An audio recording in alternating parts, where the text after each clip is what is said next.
안녕하십니까. 저는 그러니까 자유한국당에서 비상대책위원을 했던 장능인이라고 합니다. 그래서 이번 이제 모임이 저는 특별히 어떤 이론을 가지고 어떤 이제 정치적인 목적을 가지고 하는 그런 모임이라기보다는 이제 미래통합당에 소속된 좀 젊은 당원분들이 이제 서로 생각은 다르더라도 좀 유의미한 어떤 목소리들을 낼 수 있도록 그런 하나의 어떤 플랫폼이라고 생각하고, 이제 이제 저 같은 경우는 최근에 총선에 예비 후보로 해가지고 이제 제가 부족해가지고 안 됐었거든요. 그래가지고 그런 부분들을 이제 저는 안고 제 본업에 좀 집중을 하고 있어요, 개인적으로. 그래서 어떻게 보면 저 나름 이제 지난 수년간 당에서 비상대책위원이나 대변인 역할을 하면서 이제 나름의 역할을 했지만, 이제 또 다른 젊은 당원들이 새로운 목소리를 낼 수 있도록 그런 나름의 좀 징검다리 역할, 그런 걸 좀 했으면 좋겠다 싶어서 같이 참여하고 있고요. 저 같은 경우는 이제 원래 공학을 전공을 하고 그 교육 관련 사회적 기업을 20대 초반에 창업을 해서 지금까지 10년째 하고 있는 사회적 기업가로 이렇게 소개를 드리고 싶습니다. 감사합니다. 예, 미래통합당 선대위에서 대변인을 맡았던 백경훈입니다. 저는 이 청년 비대위가 이 당과 보수의 재건을 위한 사내 벤처라고 생각을 합니다. 굉장히 지리멸렬한 과정일 수도 있고 어찌 보면 이제 도전과 실험의 그런 과정이라고 생각을 하는데요. 우리가 왜 졌냐를 보면 저는 이 지난 탄핵의 부채를 털어내지 못해서 졌다라고 생각을 하고, 그러면 이 암흑기가 언제까지 될 거냐? 저는 장담할 수 없다라고 생각을 합니다. 그러면 이 국면 전환을 하루라도 빨리 하기 위해서는 지난 보수의 부채, 탄핵의 부채에서 자유로운 사람들이 나와서, 그런 세력들이 나와서 역할을 해야 된다라고 보고, 그런 역할들을 물론 청년 비대위가 다 할 수는 없겠지만 저희가 능력이 닿는 한 최선을 다해서 그런 역할들을 해 나가도록 할 거고요. 특히 이제 물론 우리가 지나온 역사의 공훈공대로 가는 과대로 잘 묵되, 그러면 앞으로 우리는 어떻게 할 것인가에 대한 답을 내야 된다라고 생각을 합니다. 이게 단순히 이념적인 문제가 아니라 우리 국민들의 각 개인들의 삶을 어떻게, 그러면 그들이 개인의 삶을 잘 꾸려갈 수 있도록 우리가 그 터전을 만들어줄 것인가에 대한 답을 내야 된다라고 보고, 그 답을 찾아가는 과정 속에서 지금 청년 비대위도 그 역할을 하고 있다고 생각합니다. 얼마 전까지 송파병에서 당협위원장을 맡아서 이번 총선에 출마했다가 능력 부족으로 낙천했던 김성용이라고 합니다. 이번 선거에서는 중앙선대위 저도 부위원장 겸 청년위원장으로 활동하기도 했고요. 이렇게 청년비대위가 만들어지게 된 이유를 얘기해보자면 사실 그랬던 것 같습니다. 보수의 철학과 가치가 실패한 것이 아니라 보수의 정치가 실패했기 때문에, 정치는 결국 사람이 한 일이기 때문에 우리가 철학과 가치도 사람이 만든 거겠죠. 하지만 우리 실패한 것은 이 보수의 정치이기 때문에, 이 정치는 우리 젊은 세대의 눈으로 다시 복원할 수 있을 거라고 믿고 다양한 곳에서 다양한 캐릭터대로 또 직업군에서 활동했던 사람끼리 모여서 이 국민들로부터 철저히 외면받았던 이 정당 다시 한번 우리 살려보자라는 그런 처절한 마음으로 이렇게 모여서 활동하고 있습니다. 우리 청년비대위가 이런 비상대책위원회인데요, 어떠한 공식적인 조직이 아닙니다. 이 당을 사랑하고 이 당이 정말 바뀌길 원하는 청년들의 모임인데, 앞으로 이런 플랫폼들이 우리 청년비대위 한 개로 끝나는 것이 아니라 여러 이름으로 다양하게 만들어져서 지금은 많은 목소리들이 중앙당으로 몰려가서 정말 이 정당 바꿔야 되는 시기인 것 같습니다. 우리 이 비대위가 그동안 청년비대위가 많은 관심을 받았지만 여기에 또 질타하시고 또 걱정하시는 분들 많은 거 잘 알고 있습니다. 또 우리가 내는 목소리와 다른 목소리 내고 싶은 청년 리더들 많이 계신 거 알고 있습니다. 더 다양하게 많이 만들어져서요, 저희 최대한의 협의와 협상하는 과정들, 또 당이 요구하는 과정들 거쳐가지고 궁극적으로 우리 미래통합당이 다시 우리 국민들로부터 신뢰받는 정당으로, 사랑받는 정당으로 함께 만들어갔으면 좋겠습니다.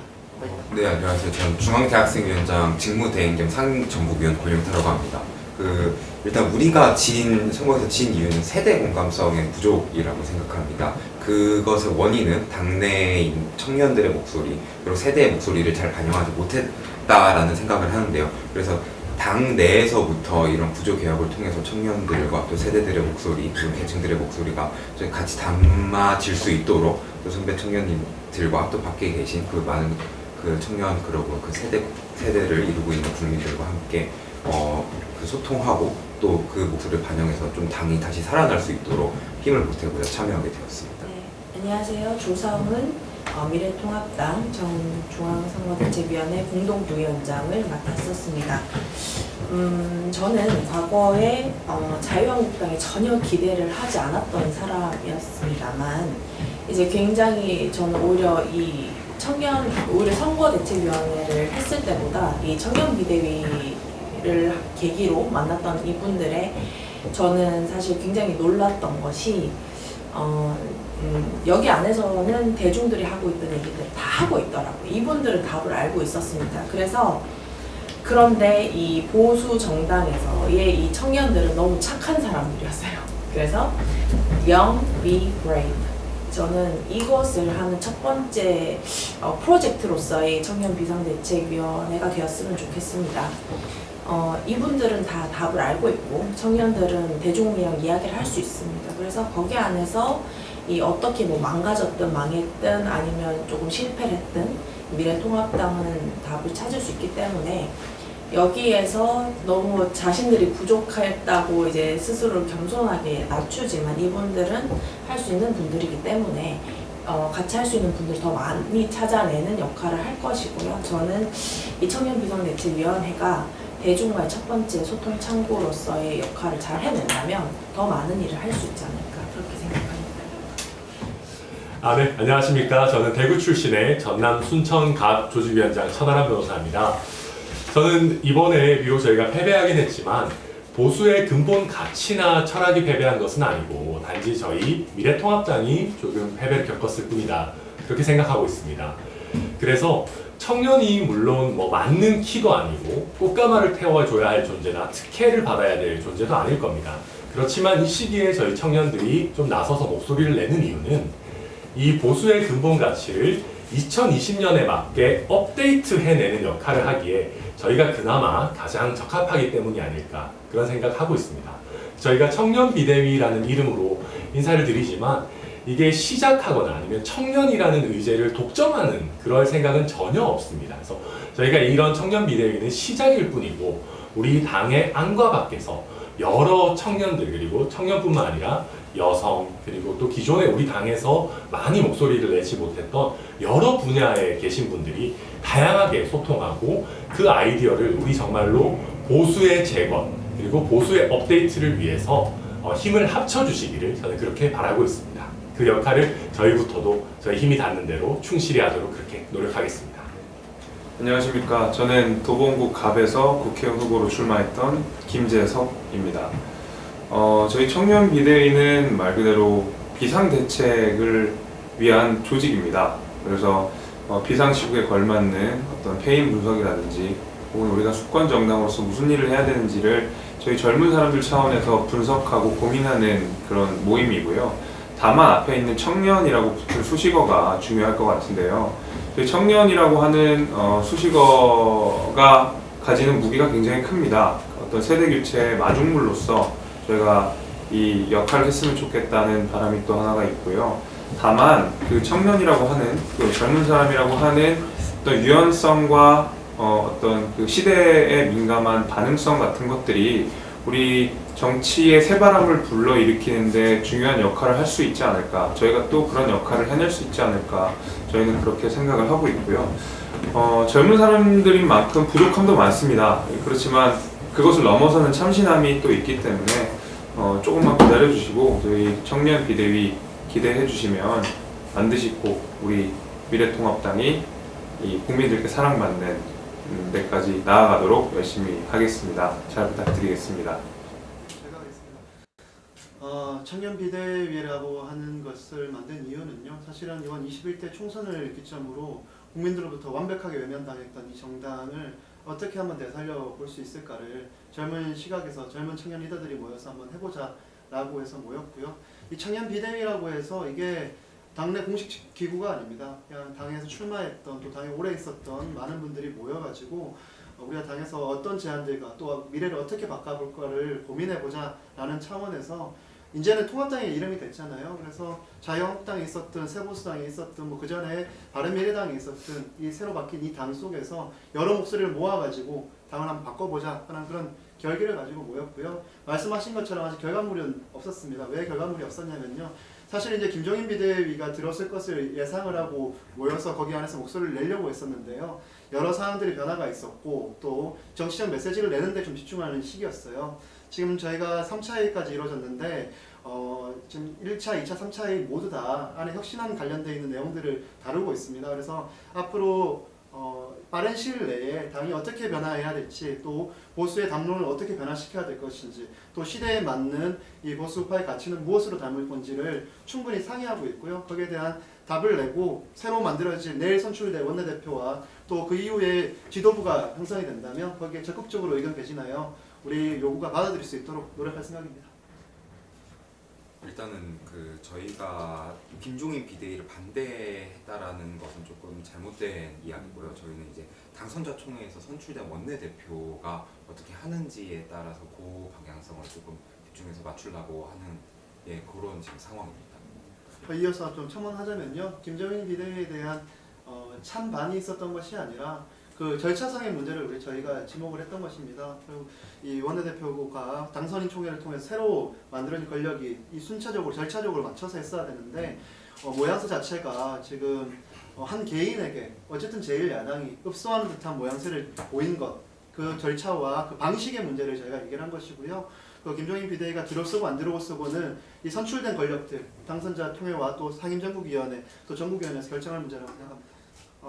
45세 이하 청원당원의 풀이 있느냐라는 질문은 저희 제1야당을 되게 무시하는 듯한 발언이라고 저는 생각을 합니다. 왜냐하면 저희 당원들이요 엄청나게 전국에 많습니다. 그래서 사실 뭐 수만 명에 넘는 자원들이 있고요. 다만 이제 이런 거죠. 언론과 또 우리 국민들 눈높이에 정말 청년 리더로서 정치판 전체를 이끌고 갈 수 있는 리더가 있느냐, 그 자질이 있는 인재풀이 있느냐는 의구점이 저도 있지만요. 우리 당에는 각재 다양한 직업군에 다양한 이 능력과 실력을 갖춘 인재들이 많이 있고요. 그들을 또 발굴하고 또 그들을 실력을 향상시키는 것 또한 우리 당의 그 역할이라고 생각이 들고, 청년 비대위가 다음 만들어질 비대위원들에 대한 뭐 선임권을 갖는다, 뭐 역할권을 갖는다, 이것도 사실은 어불성설인 것 같습니다. 다만 이 청년 이 비중 자체를 높이지 않는다면 거기에 대해서는 더 큰 집단 행동으로 저희들의 요구를 관철시키기 위해서 노력할 것입니다. 저희의 역할이라고 하는 게, 그러니까 이 준비된 젊은 인재들이 와서 활동할 수 있는 룸을 만드는 게 저희의 역할인 것 같아요. 꼭 여기 있는 사람들이 뭘 해야겠다 절대 그렇게 생각하는 건 아니고, 그렇게 준비된 사람들이 와서 뭘 할 수 있도록 연결고리 역할을 해주는 게 저희의 역할이라고 생각이 들고, 아까 뭐 잘 말씀해 주셨지만 물론 지금 당 안에도 보면 물론 이렇게 뭐 언론에 튀는 사람은 없을지 모르겠지만 그래도 현장에서 준비된 사람들이 꽤 많이 있다고 생각합니다. 저도 그러니까 예를 들어 기초의원들 현장에서 그 털을 닦아서 이 국민들의 민심의 눈높이에서 정치를 행할 수 있는 사람들, 행하고 있는 사람들, 그런 사람들이 충분히 많이 있고, 그런 사람들을 오히려 더 키워주는 역할을 당에서 해야 되는 게 맞다라고 보고요. 그리고 또 하나 더 플러스하자면 통합되는 과정에서도 뭐 세보수당과의 통합도 있었고, 그리고 이제 전체 뭐 보수와 범보수를 아우르는 중도를 아우르는 통합되는 과정 속에서도 저는 또 꽤 괜찮은 준비된 인재들이 많이 들어왔다라고 생각합니다. 그런 분들이 더 역할을 하실 수 있도록 길을 열어줄 수 있는 그런 기회가 만들어질 수 있을 거라고 생각합니다. 그 이상도 충분히 청년으로 구성해낼 수 있는 역량이 저희 미래통합당 내에 있다, 그렇게 생각하고 있습니다. 네, 여기에서 저희가 이제 뭐 50% 이상 배치할 것을 요구했다, 이게 뭐 지분 챙기기라는 뭐 그런 비판도 있는데요. 사실 그 비대위나 최고위원회는 사실 의결권이 굉장히 중요하지 않습니까? 근데 이제 그런 부분에서 정말 세대 교체를 위하고 정말 그런 것들을 최고 의결 기관에서 의결을 할 때 이 절반 이상의 어떤 그 의결 내용이 참여를 할 수 있다면 그건 진짜 바꿀 수 있는 그 계기가 되기 때문에 말씀을 드린 거다. 뭐 그런 부분을 좀 첨언하고 싶습니다. 이렇게 이런 식으로 이렇게 자연스럽게 제 다른 걸 하셨더라도 첨언하셔도 되고요. 자연스럽게 말씀하셔도 될 것 같습니다. 그리고 지금 이게 또 저는 개인적으로 이제는 한국 정치가 이번 총선도 그렇고 좀 세대 우선 저희는 세대 틀에 갇힐 생각 자체가 사실 별로 없습니다. 그러니까 무슨 얘기냐면 저희가 청년비대위라는 것을 만든 이유가 청년이기 때문에 무조건 옳다 내지는 청년이기 때문에 무조건 꽃가마를 태워줘야 되고 특혜를 줘야 된다라는 것이 결코 아니고 지금 우리 미래통합당 내지는 보수 진영이 많이 부족하다라는 평가를 듣는 것이 국민과의 소통 능력, 공감 능력이거든요. 예컨대 젊다는 것은 그 자체로 조금 더 편하게 다가갈 수 있다라는 그런 장점은 있습니다. 그렇기 때문에 저희가 우리 당의 부족한 부분을 채우기 위해서 청년 세대의 소통 능력, 공감 능력을 많이 발휘해야 된다라는 말씀을 드렸던 것이고요. 그리고 저희가 대부분 다 낙천자로 많이 이루어져 있는데 그렇기 때문에 오히려 저희가 더 생생한 바닥 민심도 느낄 수 있고 또 저희가 오히려 원내에 들어가지 못했기 때문에 어떤 부분이 더 부족했구나라는 것을 잘 알고 있습니다. 그래서 그런 경험이나 노하우들이 사장되지 않고 그냥 한 사람 한 사람으로 그냥 끝나는 것이 아니라 그게 우리 당의 미래를 위한 자산으로 공동의 자산으로 만들기 위해서 저희가 그걸 자산화하기 위해서 하는 것이지 저희가 세력을 만들거나 개파를 만들거나 저희 자리 다툼을 하려는 생각은 아니고요.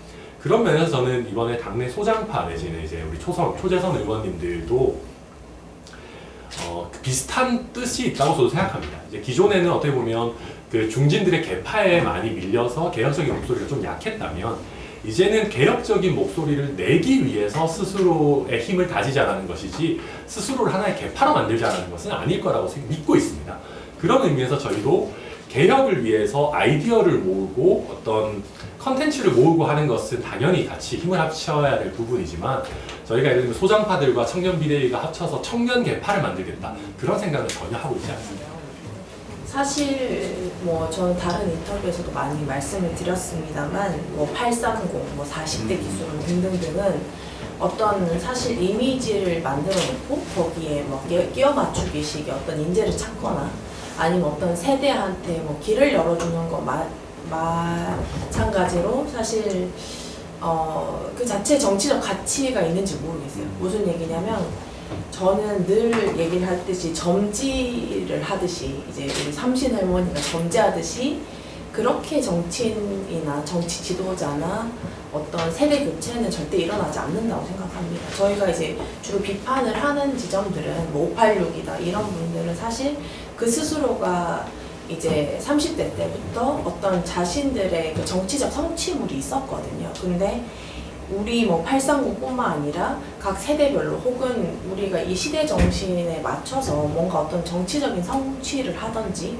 그 스스로가 가치가 있다라는 것들을 증명하지 않으면 국민들은 당연히 외면할 거거든요. 그렇다면 이제 자 830 기술론을 밀어줘서 너네들을 조금 앞장세워줬더니 국민들의 동의를 못 받더라고 하면 저희는 실패를 하는 것이 되지 않습니까? 그런 부분에서는 굉장히 오히려 저희는 이런 것에 조심스럽고 또한 이제 뭐 소장개혁파의 조직화라는 단어가 이제 나왔는데 사실 이제 이런 개혁이라는 단어가 너무 밋밋하게 들릴 정도로 사실 오염도 많이 된 단어고 기대가 없어진 단어죠. 하지만 그럼에도 불구하고 이게 어떤 특정 뭐 소수의 몇몇이 조직화를 해서 될 문제가 아니라 거의 창조적 파괴 수준으로 재탄생시켜야 한다는 그 모두의 각오가 없이는 이 미래통합당이 앞으로 갈 수 있는 그 길이 그다지 이렇게 밝지만 않지 않을까 그런 각오들을 해야 된다고 생각합니다. 지금 이 현재 당 상황을 보면 저는 솔직히 얘기해서 이 암흑기가 언제까지 갈지 장담할 수 없는 상황인 것 같습니다. 그러면 이거를 이 아픈 시간을 계속 그냥 감내만 해야 될 것이냐 아니면 이 국면 전환을 빠르게 어떻게든 만들어내야 될 것이냐를 우리가 선택해야 되는 상황이라고 보고 저는 그 국면 전환이라고 하는 게 지난 탄핵의 부채와 보수의 부채에서 자유로운 사람들이 나와서 뭔가를 해야 된다라고 그런 데 있어서 이제 저희 그 뭐 이 830이라든지 40대 기술 이런 얘기도 그래서 저는 나왔다라고 보고 저희도 아까 말씀하셨지만 여기에 갇힐 생각은 정말 추호도 없고 뭐 청년 정치니 청년이니까 뭘 해달라 뭐 청년팔이 해서 뭘 하겠다 이런 거 전혀 아니고 저희도 정치적 자산을 쌓아서 그걸 증명해내서 이제 우리의 행보를 해 나가겠다라고 하는 것이고 지금 뭐 저희가 의도하든 의도하지 않았던 이제 어찌 보면 시대가 우리를 또 불러냈다라고 저는 봐요. 그런 데 있어서 이제 우리의 뭐 능력과 가치를 증명해내야 되는 이제 시기가 당장 내일이 아니고 미래가 아니라 오늘 이제 그거를 해야 되는 때가 아닌가라는 생각에서 이제 계속 뭔가 작게나마 이런 몸부림을 치고 있는 거죠. 사실은 그 다음 질문. 정치라고 하는 분야는 다양한 직군의 다양한 세대가 다양한 목소리를 담아가지고 좀 더 나은 세상, 더 잘 살고 행복한 나라를 만들어가고 존재하는 걸 건데요. 그 중에 청년정치는 한 분야라고 생각이 듭니다. 그래서 이 청년정치가 회의적인 어떤 경험성의 문제, 뭐 아니면 능력의 문제에 있어서 좀 부족함은 있을지 모르겠지만 또 새로운 목소리, 또 시대에 따라가는 그 세대의 목소리를 또 담는 데는 청년정치가 분명히 중요한 몫이 있다라고 생각이 들고요. 다만 청년정치가 말씀하시는 것처럼 하기가 되게 어려운 풍토에 있습니다. 제가 정당에 2010년 아마 지방선거를 통해서 들어왔으니까요. 지금 이제 한 10년 차 됐습니다. 이 10년간 있으면서 가장 큰 문제는 청년정치에 있어서 무엇이었냐라고 물어본다면 이 체계와 교육하지 않는 정당, 그래서 이 정당 안에서 길러지는 문제들도 분명히 있어야 하거든요. 왜냐하면 뭐 법조계에서 있다가 들어오시는 분들이 또 그 사회에서 내는 목소리가 있듯이 정당의 개혁과 또 정당 안에서 이 가치와 철학을 통해서 길러진 문제들이 필요합니다. 그게 사실 따지고 보면 진보 쪽으로 보면 운동권 정치, 저희보다 더 어린 나이에 정치하셨던 분이 지금은 나라를 운영하고 있지 않습니까? 이제 그분들이 기득권이 되다 보니까 또 청년 정치를 폄하하시는 또 이 시대적 흐름이 있는데요. 뭐 그거는 동서고금을 막론하고 계속 이제 있었던 일들이라고 생각이 듭니다. 각설하고 이제 돌아와서 다시 얘기하자면 이 청년 정치라고 하는 분야가 존중받고 또 잘 양성되기 위해서는 정당 내에 그 정확한 시스템이 있어야 돼요. 항상 이 정치권이 어떠한 법을 개선하고 막 하지만 그 제일 뒤떨어진 곳이 이 국회라는 기관, 또 정당이라는 기관입니다. 제가 처음에 정당에 들어왔을 때 청년사회에서 가장 꽃이라고 불리고 가장 능력 있다라고 불리던 존재들이 당대표 차문을 열어주는 친구들이었어요. 그게 비단 아직까지 완전히 바뀌었다라고 저는 장담하지 않습니다. 그래서 그런 것보다는 체계적으로 당내에서 교육받고 길러지고 또 그 속에서 경쟁한 친구들이 양성돼서 나올 때 그 경험성과 능력의 문제를 타파하고 이 청년 정치를 할 수 있다라고 생각이 들고요. 또 갑자기 이렇게 이 선거에 통해서 영입되시는 분들도 짧게나마 이 속성의 과정이지만 이 당의 정확한 이 정체성과 이념, 철학, 이 가치, 미래 지향성을 전혀 모르고 그냥 단지 정치를 하겠다는 마음으로 오는 게 아니라 왔을 때 짧은 단기 기간의 교육이라도 전 받아야 된다라고 생각이 들어서 공천 시기에 맞춰가지고 뭐 2주, 3주, 한 달 이렇게 해서 인재영입 형식으로 청년 정치인을 끌어들이는 것은 좀 문제가 있다고 보고요. 최소한 이 젊은 사람들을 영입해 들어오려면 최소한 공천하기 6개월 전에 불러들여서 그들을 경쟁시키고 교육하고 양성해서 우리 당의 자산으로서 쓸 수 있는지를 검증해야 된다. 그럴 때 우리 청년 정치가 뽑힐 수 있다라고 저는 확신하고 있습니다.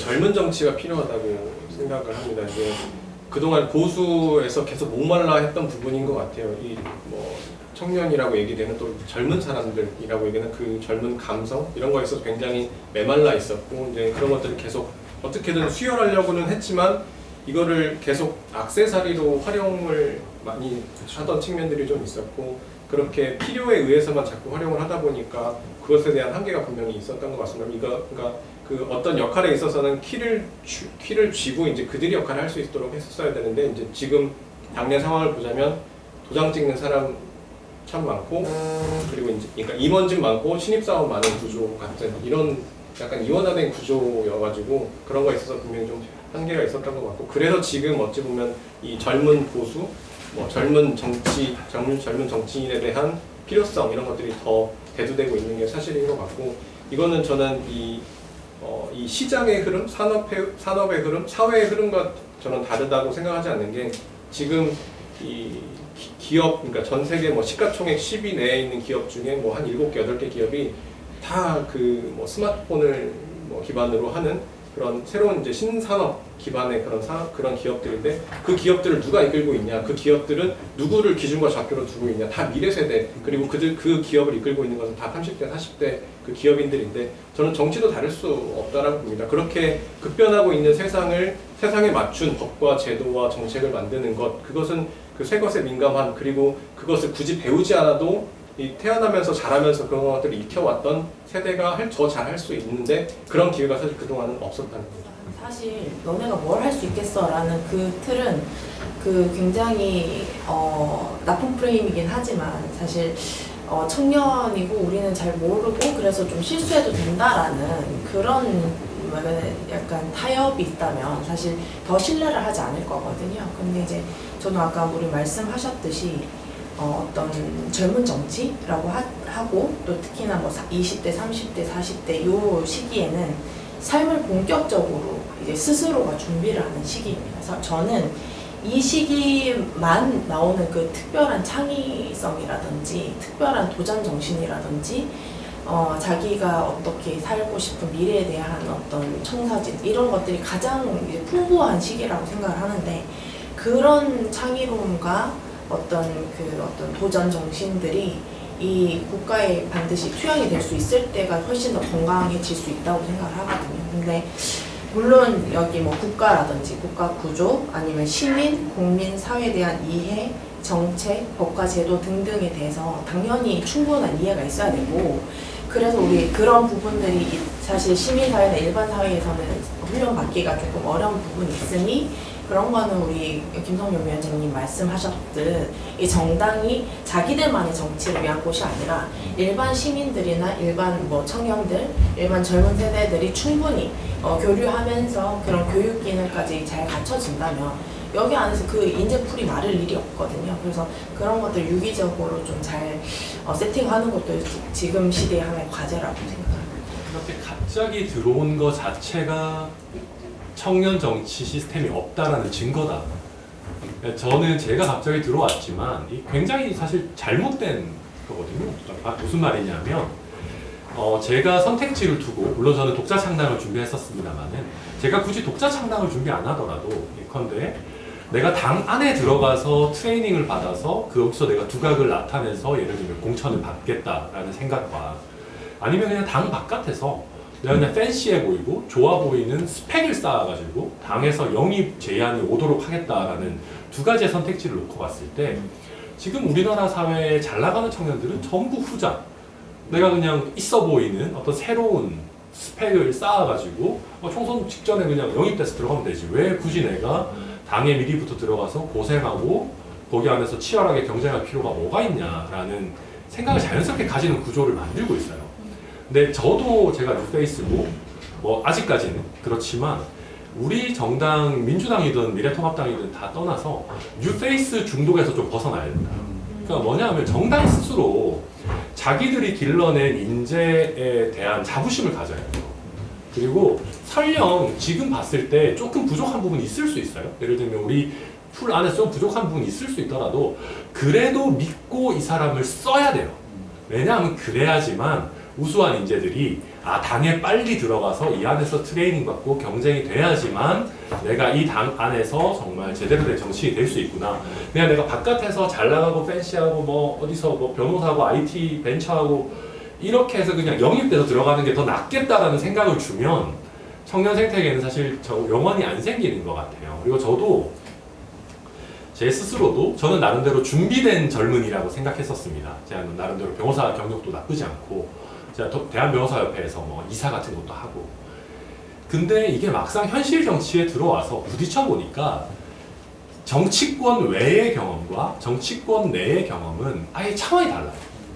그러니까 이 안에 들어와서 한번 뛰어보고 경험해보는 게 제가 수년, 길게는 10년간 정치인이 되겠다고 준비하고 스터디했던 것보다 훨씬 많은 걸 배우게 되거든요. 그러니까 그런 거를 좀 빨리 커뮤니케이션 해주고 그리고 그거에 대해서 사람들이 납득하게 하려면 결국은 당 안에 길이 있다. 당 안에 내가 뭐 살 길이 있다라는 메시지를 명확하게 던져주지 않으면 계속 이 얘기를 아무리 해도 또 다음 지방선거 총선 때마다 그냥 또 뉴페이스 계속 오는 거예요. 그렇게 되면 당에서 희생하고 헌신했던 청년분들은 아니 뭐 이럴 바에 그냥 내가 당 밖에 가가지고 벤처하는 게 나을 뻔했다. 그 생각이 들면 저는 영원히 되지 않고 마크롱 카메론도 역시 당내에서 오랜 기간 트레이닝이 됐기 때문에 이 사람들이 30대 후반 40대에 그 당의 지도자가 되는 것이지 그분들이 갑자기 영입돼서 들어왔다라고 하면 그 나이에 지도자가 될 수는 없는 거거든요. 그러니까 저희도 마찬가지예요.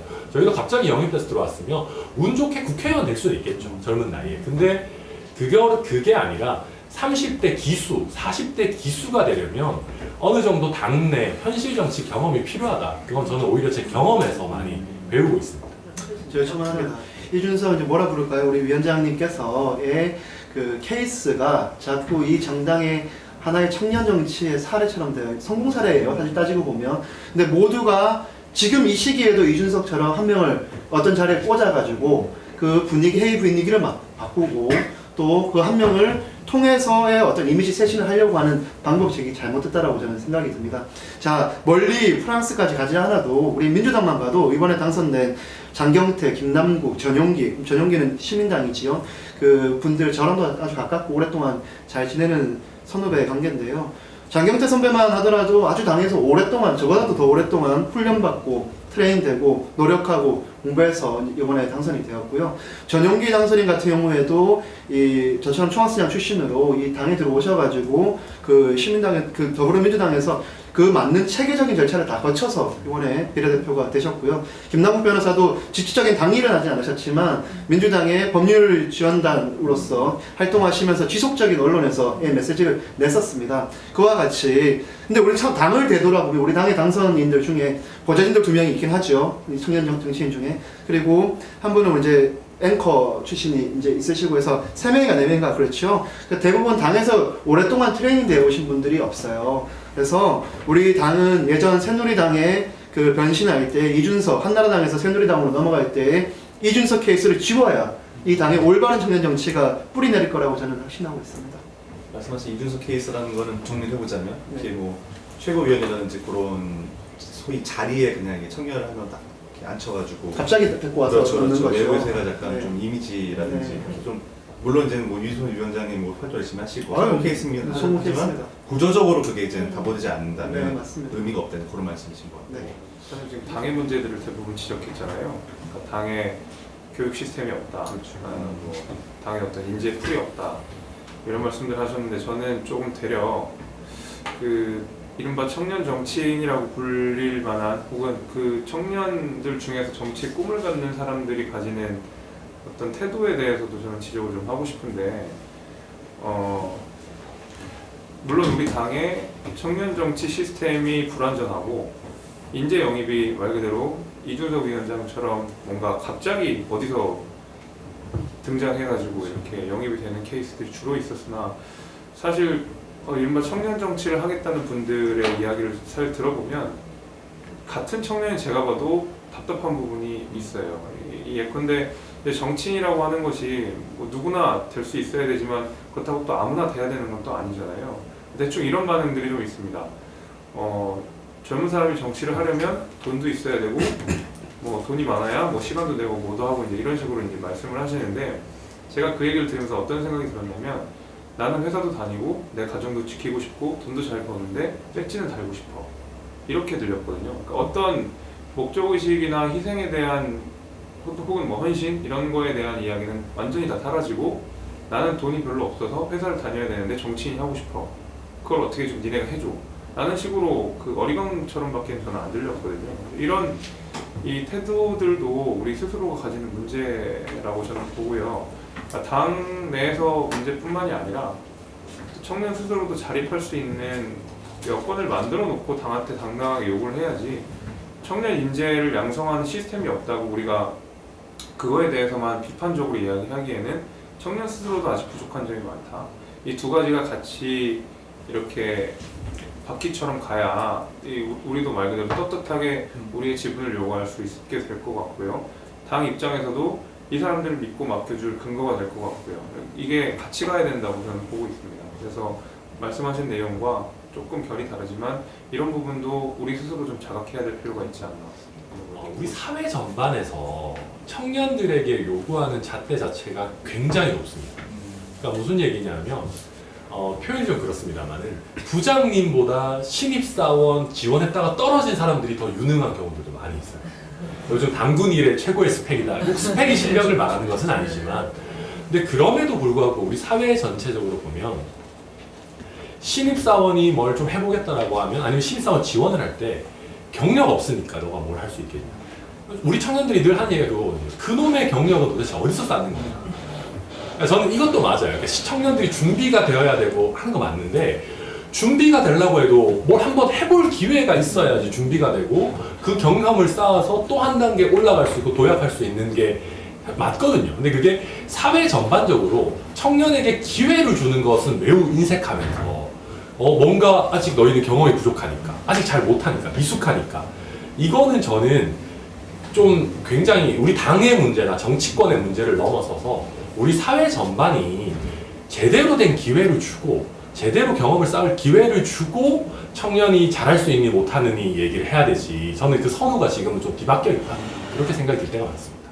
맞습니다. 이제 제3섹터에 있었는데 있으면서 이제 주로 일자리 문제, 뭐 노동에 대한 문제를 주로 연구하고 또 이제 그에 대한 목소리를 내는 활동들을 계속 해왔습니다. 그러면서 실제 우리 한국 사회에 많은 문제들이 노정되어 있지만 저는 그 중에서도 이 한국 사회의 많은 문제들을 풀어갈 수 있는 키가 이 노동 시장에 있다라고 생각을 했고, 특히나 이 뭐 AI를 필두로 한 이 4차 산업혁명이 오고 있는 이 시대에 그러면 이 일자리 문제를 우리가 어떻게 대응할 것인가에 대한 뭐 답을 우리가 내야 된다고 봤고, 그거를 물론 제가 NGO 영역에서 뭔가를 해왔지만 결국엔 이를 풀어갈 수 있는 키는 저는 이제 정치권에 있다라고 봤고, 그래서 이제 어렵지만 그렇게 이제 이 역할을 찾아서 이제 오게 됐고, 그렇게 이 노동시장 문제에 대해서 연구를 하다 보니 결국에 이 노동시장 문제를 풀어갈 수 있는 것은 이 그동안에 이제 그 보수가 이야기해왔던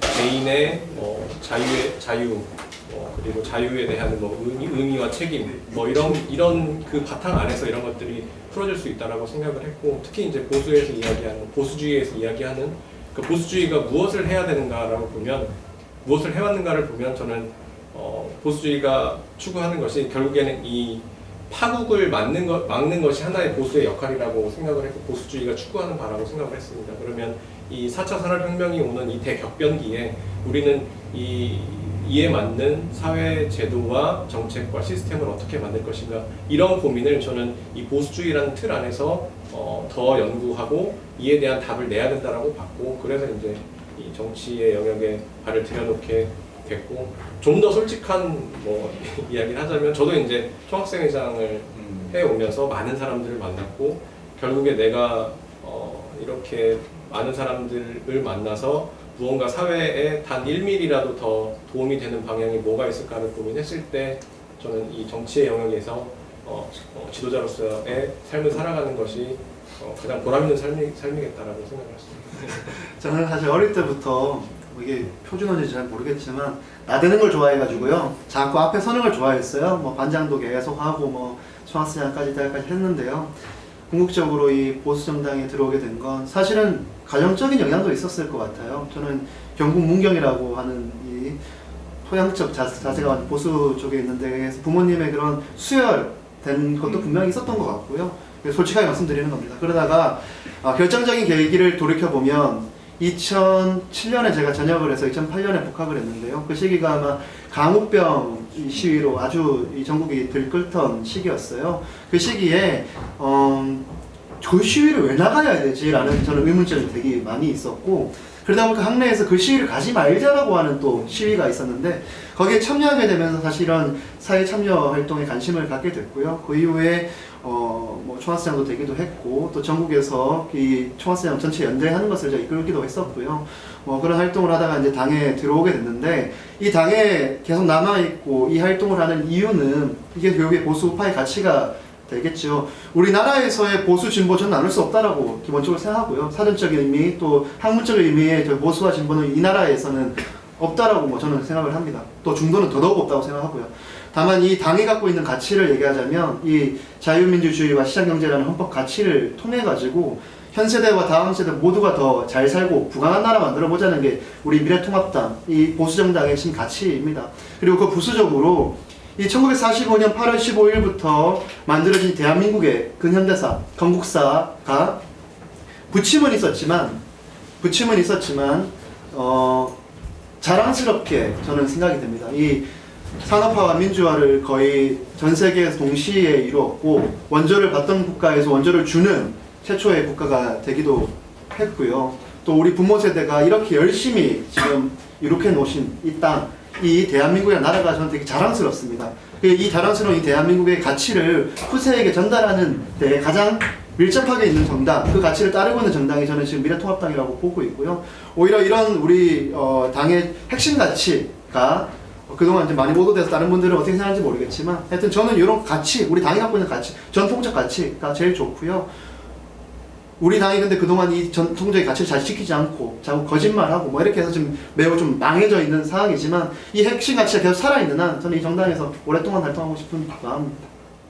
저 같은 경우는 저는 일단 특성화고 공고 출신이에요. 그래서 뭐 용접도 하고 뭐 선발 밀링 뭐 이런 것도 했었었는데 그때 사실은 제 친구들과 제가 경험했던 그 정책적 수혜가 보수 정당에서 만들었던 정책들이었습니다. 뭐 예를 들어서 이 필습비를 지원해준다든가 뭐 재료비 같은 것들을 지원해준다든가 그런 것들로 수혜를 많이 받았었고 또 대학생이 되면서 지금 받는 뭐 국가장, 작은 대출, 그다음에 행복기숙사 같은 것들도 이게 다 보수 정당이 어떻게 보면 추진해왔던 우리가 집권해서도 이유이긴 하지만 어쨌든 그 추진해가지고 저희가 수혜를 받을 수 있었던 그래서 조금 생각을 해보니까 실질적인 그 수혜를 받을 수 있는 진짜 몸소 체험할 수 있는 정책을 만드는 정당이다라는 생각을 해서 만약에 그러니까 저는 정치보다는 정책에 좀 더 관심을 가졌던 케이스였고 정책을 하고 싶으면 그래서 배워야 한다고 하면 어디 가서 배울래? 라고 선택했었을 때 제가 몸소 체감을 할 수 있었던 거는 보수정당에서 만들었던 정책이었던 것 같습니다. 그래가지고 보수정당을 좀 선택했던 계기가 좀 더 큽니다. 저는 어릴 때부터 무엇보다 이제 굉장히 호기심이 많았던 것 같아요. 그게 지금도 굉장히 호기심이 조금 많고 그 다음에 가장 내가 지금 제일 가치 있게 할 수 있는 것, 많은 변화를 이끌 수 있는 것에 조금 어떤 도전을 하는 편인데요. 그래서 뭐 그리고 예전부터 이상하게 들릴 수 있지만 저는 굉장히 한 중학생 때부터 이제 저희 집에 꽂혀있던 헌법책을 되게 좋아했어요. 그런 것들 보면서 이 나라가 어떻게 구성이 됐는지, 왜 이렇게 됐는지, 뭐 역사책도 공부를 하고 뭐 이런 걸 했었는데 그래서 늘 조금 지금도 제일 뭐 흥미롭게 생각하는 거는 시대가 왜 이렇게 흐르고 국민은 왜 이렇게 선택을 했고 뭐 이런 것들을 읽어내는 건 가장 관심이 많습니다. 근데 무엇보다 제가 여기 왜 왔는지를 이걸 보시는 분들도 엄청 궁금해하실 텐데 사실 저는 우연한 기회일 수도 있고 굉장히 운명적인 기회일 수도 있지만 2016년 그 12월 그러니까 하반기에 제가 이제 국민의당 지도부를 하면서 그때가 사실 탄핵을 이제 겪었던 그 야당으로 탄핵을 겪었던 당 지도부였습니다. 근데 그때는 제가 굉장히 어떤 악한 권력이 있다고 생각했어요. 그러니까 이 나쁜 권력이 있고 이 나쁜 권력을 갖다가 제거를 하면 저는 좋은 나라가 되는 줄 알았거든요. 적폐를 청산하면 뭐 그런 일종인 거죠. 근데 뭐 그때는 제가 뭐 20대 때는 저는 서울에서 대학을 다녔으니까 뭐 광화문 뭐 소고기 그 뭐 파동부터 시작부터 쭉 이렇게 봤을 때 뭔가 이렇게 늘 그렇잖아요. 젊을 때는 뭔가 현 정부가 잘못하고 있는 것 같고 그래서 이제 어떤 뭐 나쁜 권력이라는 게 있어서 그것이 이제 없어지면 좀 좋은 나라가 된 줄 알았는데 탄핵 이후에 3년을 지나오면서 제가 진짜 가장 뼈저리게 느꼈던 거는 견제받지 않고 오만한 권력 모두 악이 되는구나. 좀 바뀌었어요. 그러니까 제 가치관은 그래서 그 와중에 3년 동안의 자유한국당은 사실 제대로 된 어떤 뭐 발전이라든지 정상화가 굉장히 어려워지고 있었죠. 그래서 지금 딱 제가 2016년 총선 때 제가 공천관리위원으로 시작을 하면서 지금 딱 2020년 딱 4년 뒤 한 해기 만에 너무 역사적인 시간을 가장 뭐 왜 3당 분당도 겪고 그 과정을 다 겪으면서 제가 선택했던 거는 건강한 정당이 최소 집권할 수 있는 2개의 정당 이상이 있어야 이 나라가 발전할 수 있겠구나. 그리고 또 보수라는 이 나라의 전체가 굉장히 안정을 위해서 또 점진적 발전을 위해서 절대 잃을 수 없는 그 가치가 있는데 뭔가 망가진 거를 조금 이제 바로 잡기 위해서 어떤 기여를 할 수 있으면 저는 그걸 해보자라는 것에 조금 더 가치 우위를 뒀던 것 같아요. 그러니까 뭐 지금 뭐 저에 대한 굉장히 논란이 있습니다만 그런 것들은 다 차치하고서라도 이제 정말 집권 가능한 정당을 다시 이제 재건하는 것에 조금 더 이제 크게 기여를 할 수 있지 않을까라는 지점에서 그게 더 재밌을 것 같아서. 진보와 보수는 정치적 성향이기 이전에 세상을 대하는 태도예요. 그러니까 진보라는 것은 말 그대로 뭐냐면 어떤 기존의 사회의 질서를 뛰어넘는 이상적인 생각을 하고 그 이상적인 주로 혁명가들이죠. 혁명가들이 꿈꾸는 세상을 소수 엘리트들이 딱 만들 수 있다. 그러니까 기존의 제도를 뛰어넘는 혁명적 변화가 가능하다라는 믿음이에요. 근데 그거는 주로 삶의 태도에서도 나타나요. 주로 얼리 어답터 분들 보면 대체적으로 진보적인 정치 성향도 가지신 분들이 많이 계세요. 저는 그 반대거든요. 저는 뭐냐면 특히 법률가들 중에 보수적인 사람들이 많다라고 하는 이유 중에 하나는 우리 사회는 어떤 한 사람의 개인도 기존의 우리 전체 인류가 만들어 놓은 토대를 무시하고는 그거보다 나은 걸 만들 수 없다라는 믿음이에요. 보수라는 건. 기존의 것을 지킨다라는 게 단순히 기존의 것이 좋으니까 지키자라는 게 아니라 한 사람 내지는 몇몇 소수 엘리트의 독단적인 생각보다는 기존의 인류가 축적해 놓은 여러 관행, 관습, 그리고 그게 제도화돼 나타나는 법, 뭐 제도들, 정책들을 지키면서 점진적으로 차근차근 발전하는 것이 인류 전체를 위해서 좋아라는 믿음이 보수주의거든요.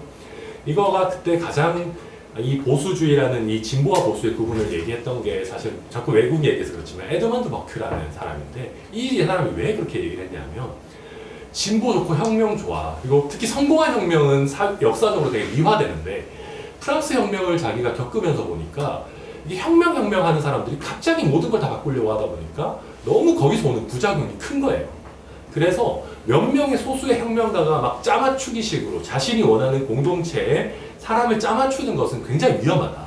차라리 그것보다는 기존의 체제를 존중하면서 점진적으로 사람들의 지혜를 모아서 민주주의 형태, 의회주의 형태로 점진적으로 개선해 나가는 게 더 좋다라는 게 사실 저는 보수주의의 핵심이라고 생각하거든요. 저는 그래서 저는 원래 굉장히 건방진 사람이지만 항상 그 생각을 유지하려고 해요. 그러니까 내가 아무리 똑똑하고 내가 뭔가 새로운 생각을 한다라고 해도 그게 기존의 틀을 모두 부정하고 모든 걸 바꾸려고 해서는 안 된다. 늘 기존의 인류가 쌓아놓은 이게 뭔가 이유가 있으니까 이렇게 했겠지. 저는 그래서 우리 당에 대한 마음가짐도 마찬가지입니다. 그러니까 우리가 청년이고 패기 있고 이번에 졌으니까 막 뭔가 바꿔야 되고 다 좋은데요. 그게 기존에 쌓아져 있던 우리 당의 어떤 정체성이나 지금까지의 역사나 특히 자랑스러워할 만한 부분들을 깡그리 뭉갠다. 그거는 진보예요. 그건 보수주의자의 언어나 태도나 방식이 아니거든요. 그래서 개혁을 얘기할 때도 저는 그 부분에 있어서 굉장히 우리가 개혁이라는 미명하에 겸손해야 된다. 기존의 체제를 어떤 존중해야 된다라는 명제를 버리는 것이 아닌가라는 걸 늘 한번 잘 살펴봐야 된다는 점을 저는 생각하고 있고요. 그 다음에 저는 왜 제가 태생적으로 보수주의자냐라고 생각하면 저는 굳이 말하자면 겸손, 좀 의도된 겸손과 사실 겸손하지 않은데요. 의도된 겸손 내지는 존중과 자유라는 정의예요. 저는 누가 저한테 이래라 저래라 간섭하는 걸 기본적으로 굉장히 싫어합니다. 제가 대표적으로 기억나는 지점은 제가 중학생 때 두발 검사 때 머리 안 잘리려고 아예 1교시를 안 들어갔어요. 거의 1년 내내. 1교시 거의 끝날 때쯤 몰래 들어갔어요. 친구들이 막 책상 빼주고 막 일부러. 근데 그럴 정도로 저는 누가 저한테 전체주의적인 잣대로 저를 뭔가 컨트롤하려고 하는 거에 있어서 굉장히 저는 좀 싫어하는 성격이었어요. 근데 우리 보수가 사실은 우리 한국의 특히 전통적인 보수는 권위주의적 성격이 사실 강한 거는 사실이지만 좀 그래도 진보 보수의 특히 현대화된 의미를 나눠서 보면 진보는 아무래도 공동체를 좀 더 우선해요. 그래서 공동체에서 원하는 어떤 사회상을 만들기 위해서 개인들을 좀 더 재단하고 그러다 보니까 좀 규제도 많이 하고 특히 정부 스스로가 플레이어로 나서는 경향이 있어요. 대표적인 게 예를 들면 이재명 지사가 얘기하시는 공공배달앱 같은 거죠. 그러니까 사람들, 시장이나 개인들의 역량을 기다려주기보다는 직접 뛰어들어서 뭔가 원하는 모양으로 만들고 싶다는 생각이 강해요. 그에 반해서 보수는, 진정한 의미의 보수는 조금 기다려줄 줄 알고, 사적 영역에서 사람들이 어떤 형태로 자유가 발현되고 창의성이 구현되는지를 기다려줄 줄 아는 게 기본적인 보수의 태도거든요. 저는 그런 점에서 이번에 저희가 소위 참패라고도 얘기하고, 저는 참패인지도 좀 의문이 있어요. 여튼 얘기하지만 저는 근본적으로 통합당은 졌을지언정 보수가 진 건 아니다. 우리가 지금 해야 되는 것은 보수를 다시 제대로 된 형태로 세우는 거지, 이번에 우리가 졌기 때문에 보수라는 걸 버리고 그냥 그때그때 사람들이 좋아하는 인기 영합적인 걸 따라간다 라는 건 저는 굉장히 잘못된 선택이라 생각하고, 이 개인의 창의, 자유를 넘어서서 개인의 창의가 발현되는 플랫폼을 만들어주는, 기다려줄 줄 아는 보수야말로 오히려 21세기에 필요하다. 왜냐하면 개개인의 창의성의 구현이 그 어느 때보다 중요한 시기이기 때문에, 저는 지금은 저희가 비록 하얀 곡선을 그리고 있지만 분명히 시민분들께서 너무 모든 걸 정부가 쥐고 가려고 하는 이 진보적인 태도에 또 신물을 느끼실 때가 곧 올 거다. 곧 보수의 시대가 올 거다. 저는 믿고 있습니다. 뭐 질문이 왜 미래통합당이냐, 미래통합당에서 정치를 하게 됐느냐로 이제 질문이 이해가 되는데, 뭐 모르겠습니다. 그러니까 미래통합당이 진정한 보수 정당이냐라고 물어봤을 때 뭐 그렇다고 할 수도 있고 아니라고 할 수도 있죠. 어쨌든 간에 뭐 진보 보수를 떠나서 정치를 하는 사람이라고 하면 대한민국을 어떻게든 더 좋은 나라로 만들겠다는 일념을 가지고 하는 것인데, 그런 방법에 있어서 이제 뭐 진보와 보수의 방법론상의 차이가 있는 거겠죠. 그래서 저는 피치 못하게 미래통합당을 선택할 수밖에 없었습니다. 왜냐하면 가장 뭐 여기 태어나서부터 보수라고 하지만 저도 뭐 주구장창 굉장히 보수적인, 그러니까 이른바 보수에서 내세우는 가치가 대한민국을 낫게 하고 인류의 삶을 더 낫게 한다는 확신을 갖고 살았던 사람이기 때문에 미래통합당으로밖에는 올 수가 없었죠. 왜냐면 그런 가치들 믿고 살았기 때문에요.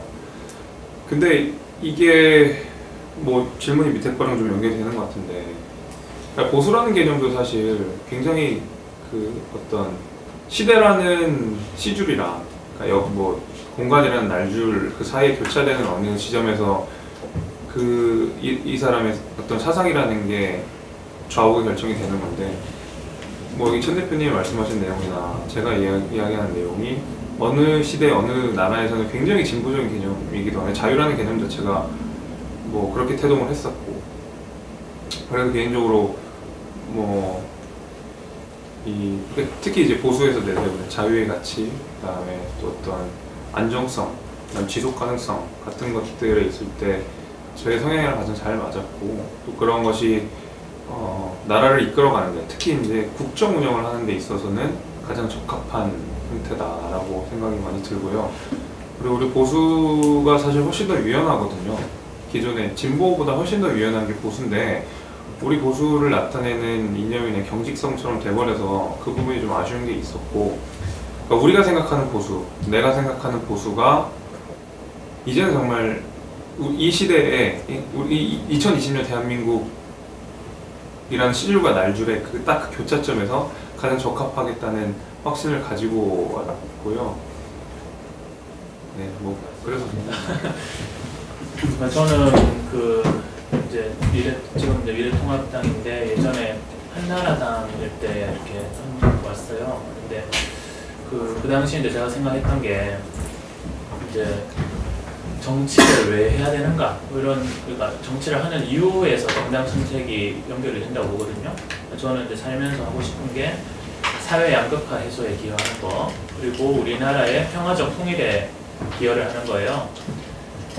헌법에도 보면 뭐 1에서 3조까지는 이제 뭐 국가가 어떻게 규정되는지 뭐 이런 얘기인 것 같고, 4조가 이제 어떻게 보면 처음으로 할 일을 주거든요. 자유민주적 기본 질서에 입각한 평화적 통일을 이제 해야 된다고 보고, 저도 그렇게 생각해요. 그래서 이제 뭐 사회 양극화 해소 부분은 저는 제가 20대 초반에 그 사회적 기업을 만들어서 뭐 지금까지도 하고 있어요. 그래서 모든 분야에서는 다 못하니까 교육 분야에서 해왔고, 통일 분야는 저는 하고는 싶은데 잘 모르니까, 그리고 제 주변에 뭐 정치하는 분들이 뭐 가족이나 이렇게 있지 않았거든요. 없으니까. 그리고 우선은 좀 뭐 선진국이나 이런 데 보면 뭐 10대부터 정당 가입해서 뭐 여러 가지 뭐 활동도 하고 훈련도 한다 하더라고요. 저도 그래서 어떻게 보면 일찍 그 활동을 했는데 아직까지는 이제 뭐 다른 당도 비슷한 것 같아요. 이렇게 체계적으로 이렇게 배울 수 있는 기회가 20대 초반에 많지는 않은 것 같아요. 근데 그러다가 이제 저는 이제 대학 다닐 때 이제 대통령 뭐 지역 선대위원장을 하면서 좀 어떻게 보면 본격적으로 참여할 기회가 생겼었는데, 그랬던 것 같고, 그 다음에 제가 이제 개인적으로는 원래 그 뭐랄까요, 이공계 대학을 다녀가지고 병력 특례나 이런 제도로서 이제 군대를 대체 복무할 기회가 많은데, 저 같은 경우는 그냥 자원 입대를 해가지고 최전방에 GOP에서 군복무를 했거든요. 거기서 이제 군 생활하면서도 여러 생각을 했던 것 같아요. 좀 어떻게 보면 분단된 조국의 현실이잖아요. 그런 거 보면서 이제 통일에 기여를 해야 되는데, 아까도 말씀드렸듯이 그럼 통일을 어떤 방향으로 하느냐. 지금 이제 민주당이 추진하는 방향은 아까 말씀드린 헌법 4조에 부합하지 않다고 봐요. 그러니까 평화 통일은 뭐 하려는 것 같은데 자유민주적 기본 질서에 전혀 입각하지 않았다 보거든요. 그래서 그런 측면에서는 지금 미래통합당이 그나마 방향은 맞다라고 보고요. 그 다음에 최근 들어서 제가 좀 뭐랄까요, 열심히 어떤 뭐 정당에서 활동을 했던 이유 중에 한 개는 좀 통일은 좀 거시적인 얘기고, 지금 당장 그 이제 문재인 대통령의 어떤 집권 전부터 지금까지 경제 정책에 있어서 지금 정권이 좀 매우 잘못하고 있다고 봐요. 그리고 그에 대비해서 이제 미래통합당의 경제 정책은 문정권처럼 이념에 치우친 경제 정책은 아니다. 그래도 나름의 합리성을 바탕으로 정책을 가지고 있다. 그런데 그런 거에 대해서 아직까지 충분히 인정받지는 못하고 있는 것 같아요. 그래서 이제 그런 걸 국민께 설득해서 인정받는 과정에서 좀 힘을 대절해서 하고 있습니다. 뭐 제가 그렇게 젊어 보이지 않아서 그게 그렇게 젊어 보이는지는 잘 모르겠습니다만은, 저는 그나마, 그러니까 저는 약간 제 경험은 약간 특수하기 때문에 일반화하기는 좀 어려울 것 같은데, 저의 경험을 말씀드리자면 그나마 젊어서 많이 봐주셨어요. 오히려. 그러니까 무슨 얘기냐면, 예를 들면 누가 봐도 제가 우리 군사독재 시절에 뭔가 득을 본 사람이 아니잖아요. 그러니까 그 시절을 겪었던 사람도 아니고, 그렇기 때문에 제가 미래통합당 점퍼 핑크색 옷을 입고 있기 때문에 저를 근본적으로 싫어하시는 건 맞지만, 그게 만약에 조금 나이가 있으셨던 분에 비한다면은 저에 대해서 훨씬 더 열린 마음을 갖고 계셨던 것 같아요. 그리고 특히 저는 우리 당이 약간 지문에서는 벗어나지만 호남을 절대 버려서는 안 된다고 생각하는 게, 호남이 저희 당에 대한 기대가 워낙 낮은데 역설적으로 기대가 너무 낮으니까 조금만 상식적인 말씀만 해드려도 너무 좋아하세요. 그러니까 예를 들면 처음에는 제가 제 명함을 듣고 핑크 잠바를 입고 다가가면 다 도망을 많이 가세요. 그러니까 이제 아니면은 받고 뭐 명함을 저한테 던지시거나 명함을 찢어버리시거나 굳이 뭐 담뱃불로 지지거나 하는 분도 계시는데, 근데 그거는 소수고, 그래도 이제 좀 얘기도 하고 이제 굳이 이제 뭐 막걸리집 같은데 제가 일부러 죽치고 있어요. 죽치고 있으면 말이라도 걸어주시고 하니까, 예를 들면 그런 거예요. 너희 미래통합당 이놈들 뭐 너희 광주 민주화 운동에 대해서도 폭동이라고 하고 이런 인간들이 네가 여기에 나올 자격이 있냐 막 그러면 제가 가서 저는 5.18 당연히 민주화 운동이라고 생각하는데요. 다들 그렇게 멀쩡한 생각을 하는 친구가 미래통합당에 왜 있어? 막 그런 식이에요. 그러니까 지금 우리 당에 대한 기대치나 수준 자체가 너무 낮기 때문에 역설적으로 조금만 상식적인 모습, 조금만 2020년에 맞는 사회인식, 역사인식을 보여주시면 오히려 쉽게 마음을 여실 수도 있어요. 근데 저는 정책이 뭐가 좋고 뭐 보수니 진보니 다 좋은데, 저는 어디까지나 그거는 상식, 비상식의 이 어떻게 보면 그 마음의 벽이 있거든요. 미래통합당은 비상식적인 당이야. 예컨대 호남에서 보기에는 그 벽을 뛰어넘어야 그 안에 보수니 진보니 뭐 정책이 어떻느니 뭐 세금을 많이 걷니 규제를 어떻게 하니 이 얘기가 나오는 건데 우리 당은 호남이나 약간 2030 여성 특히 이런 쪽에서는 그 벽 자체를 잘 못 넘어가고 있어요. 그래서 저는 그런 점에서 조금 아쉽고 다만 이 벽이 혹자들이 얘기하는 것처럼 절대 극복할 수 없는 그런 것이 아니고 조금만 우리가 달라진다면 충분히 저희가 비집고 들어갈 수 있는 공간이 있기 때문에 오히려 저는 절대로 버려서는 안 된다는 얘기. 이제는 정치도 좀 젊은 사람들이 좀 해야지 이런 얘기를 진짜 많이 하셨고 제가 듣기 좋으라고 하신 얘기일 수도 있겠지만 얘기 진짜 많이 하셨어요. 그리고 그나마 너네 당에라도 그래도 젊은 친구가 나오니까 그나마 좀 보기가 낫다 얘기하셨던 거는 확실히 있으셨고요.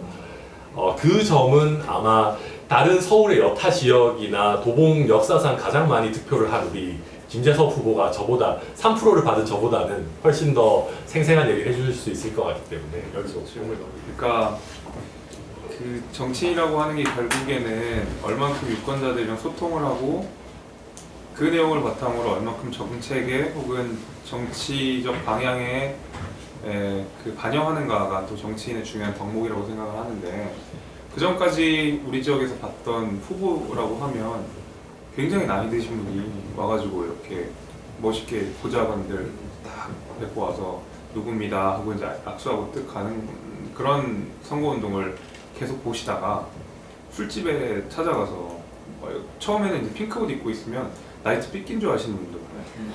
그래서 명함 주고 나서도 안 보고 있다가 이제 보고 나서 아 벌써 뭐 선거철이 다 됐나 보네 얘기하면 제가 후보입니다 그러면 이제 다시 보고 이런 경험들이 되게 많았거든요. 그러면서 그 말 그대로 뭔가 괴리된 사람으로서의 정치인, 나랑 다른 세상에 사는 정치인과는 다르게 이렇게 젊은 놈이 와서 말도 걸고 뭐 옆에 능청도 좀 떨고 맥주도 한 잔 받아 먹고 이렇게 하다 보니까 얘네들은 나랑 같이 대화가 되는 애구나. 얘는 좀 내 얘기를 들어줄 것 같다라는 생각들을 갖고 계신 것 같아요. 그러다 보니까 오히려 뭐 굉장히 거창하고 뭐 화려한 스펙을 갖고 뭐 굉장히 뭐 명망이 있고 이런 사람들도 좋지만 실제로는 무명의 청년이 그리고 대단할 것 없는 이력을 가진 젊은 사람이 이렇게 먼저 다가와서 이야기를 한다는 것 자체가 저 유권자들의 마음을 열리게 하고 그다음 우리 미래통합당에 대한 인상도 좀 바꾸고 이러지 않았나 싶어요. 그래서 굉장히 좋은 반응들을 많이 보여주시지만 어쨌든 뭐 부족한 결과로 낙선을 하긴 했지만요. 저는 그래도 젊은 사람들이 정치에 뛰어들어서 우리 정치 지형을 바꿔낼 수 있겠다라는 확신을 오히려 선거 기간을 통해서 더 뭔가 강하게 확신을 갖게 됐고요. 앞으로도 저뿐만이 아니라 여기 계신 모든 분들이 실제로 현장에 나가서 그런 유권자분들한테 저와 똑같은 반응들을 보이실 거란 말이죠. 저 이상으로 더 훌륭하신 분들이기 때문에. 그래서 저는 진짜로 젊은 사람들이 정치를 해나가고 젊은 사람들이 먼저 유권자한테 손을 내밀고 먼저 들으려고 하고 더 낮은 자세로 경청하면 반드시 우리 정치는 바뀔 수 있다. 청년 정치는 희망이 있다. 뭐 이렇게 마무리할 수 있을 것 같습니다. 제가 13개월 동안 지역 송파병의 당협위원장으로 뛰었고 2달간의 예비후보 기간을 뛰어서 총 15개월을 지역의 바닥에서 선거운동을 준비하면서 했던 사람입니다. 그래서 아마 경험했던 방법과 그 형식이 좀 다르긴 할 건데요. 처음에 송파병이라는 지역에 대단할 것 없는 뛰어난 학력가, 대단한 재벌집 아들도 아니고 또 정치에 엄청난 백이 있는 친구가 아닌 친구가 공개 오디션을 통해서 지역에 내려갔을 때 대다수의 주민들이 그렇게 얘기했습니다. 금방 없어질 거다. 이 송파병은 그 당시 자유한국당이 버린 땅이다. 뭐 이런 평가들이 있었습니다. 주민 한 분 한 분 찾아뵙고 또 제가 갖고 있는 가치들 또 이런 것들을 충분히 전달해드리고 또 그동안 우리 기성 정치인들이 하지 못했던 방법으로 예를 들면 항상 찾아오기를 선거가 이제 멀리 떨어져 있을수록 찾아오기를 기대하시는 이 권위주의적에서 벗어나서 모든 주민들에게 아들처럼 또 동생처럼 지내면서 활동을 했었습니다. 그 결과 우리 헌정 역사상 송파병이라는 지역이 우리 당에서 딱 한 번 김울동 의원님이 당선되었던 곳이었고요. 이번만 하더라도 강남 3구에서 유일하게 패배했고 그 득표율 차이도 우리 헌정 역사상 가장 큰 차이로 졌습니다. 하지만 거기서 제가 보았던 것은 여기 있는 뭐 특히 당에 오래 있던 분들은 다 알겠지만 기본 질서상의 어른들이 하는 것보다도 어떠한 기본 질서 속에서 해야 되는 프로세스는 제가 더 잘했다고 생각합니다.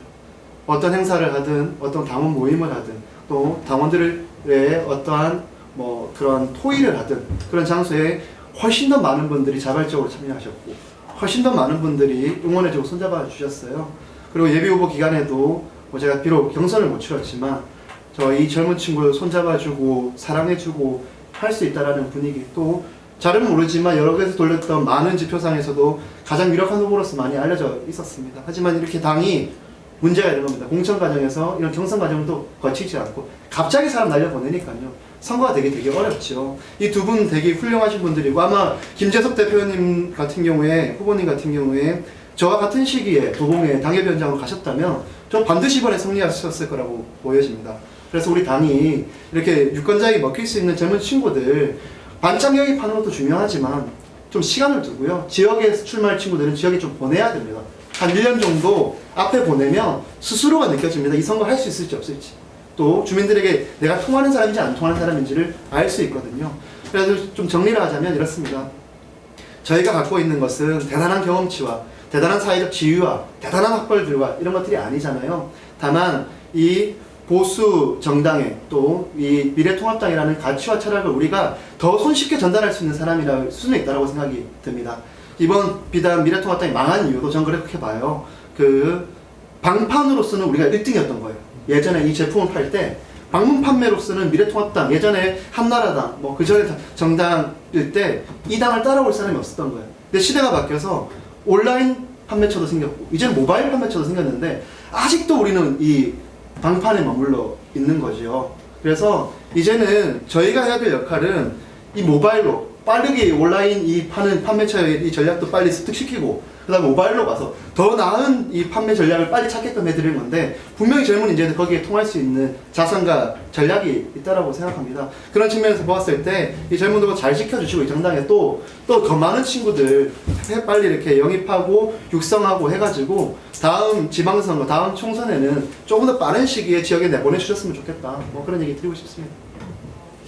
이제 중앙선대위에서 당 차원의 어떤 전략적인 부분에 대한 뭐 지원, 이 선거를 치렀을 때 어떤 청년 후보들에 대한 인식이 사실은 조금 제가 전달하기도 조금 어려울 정도로 사실 좀 어폐가 있었던 것도 사실인데요. 근데 이제 무엇보다 저는 이 대중성 이제 이 부분에 인기 영합성과 대중성은 좀 별개라고 생각하거든요. 왜냐면 이 보수적인 가치인지 모르고 사람들이 대중들이 좋아하는 그 가치가 사실은 보수적인 거야.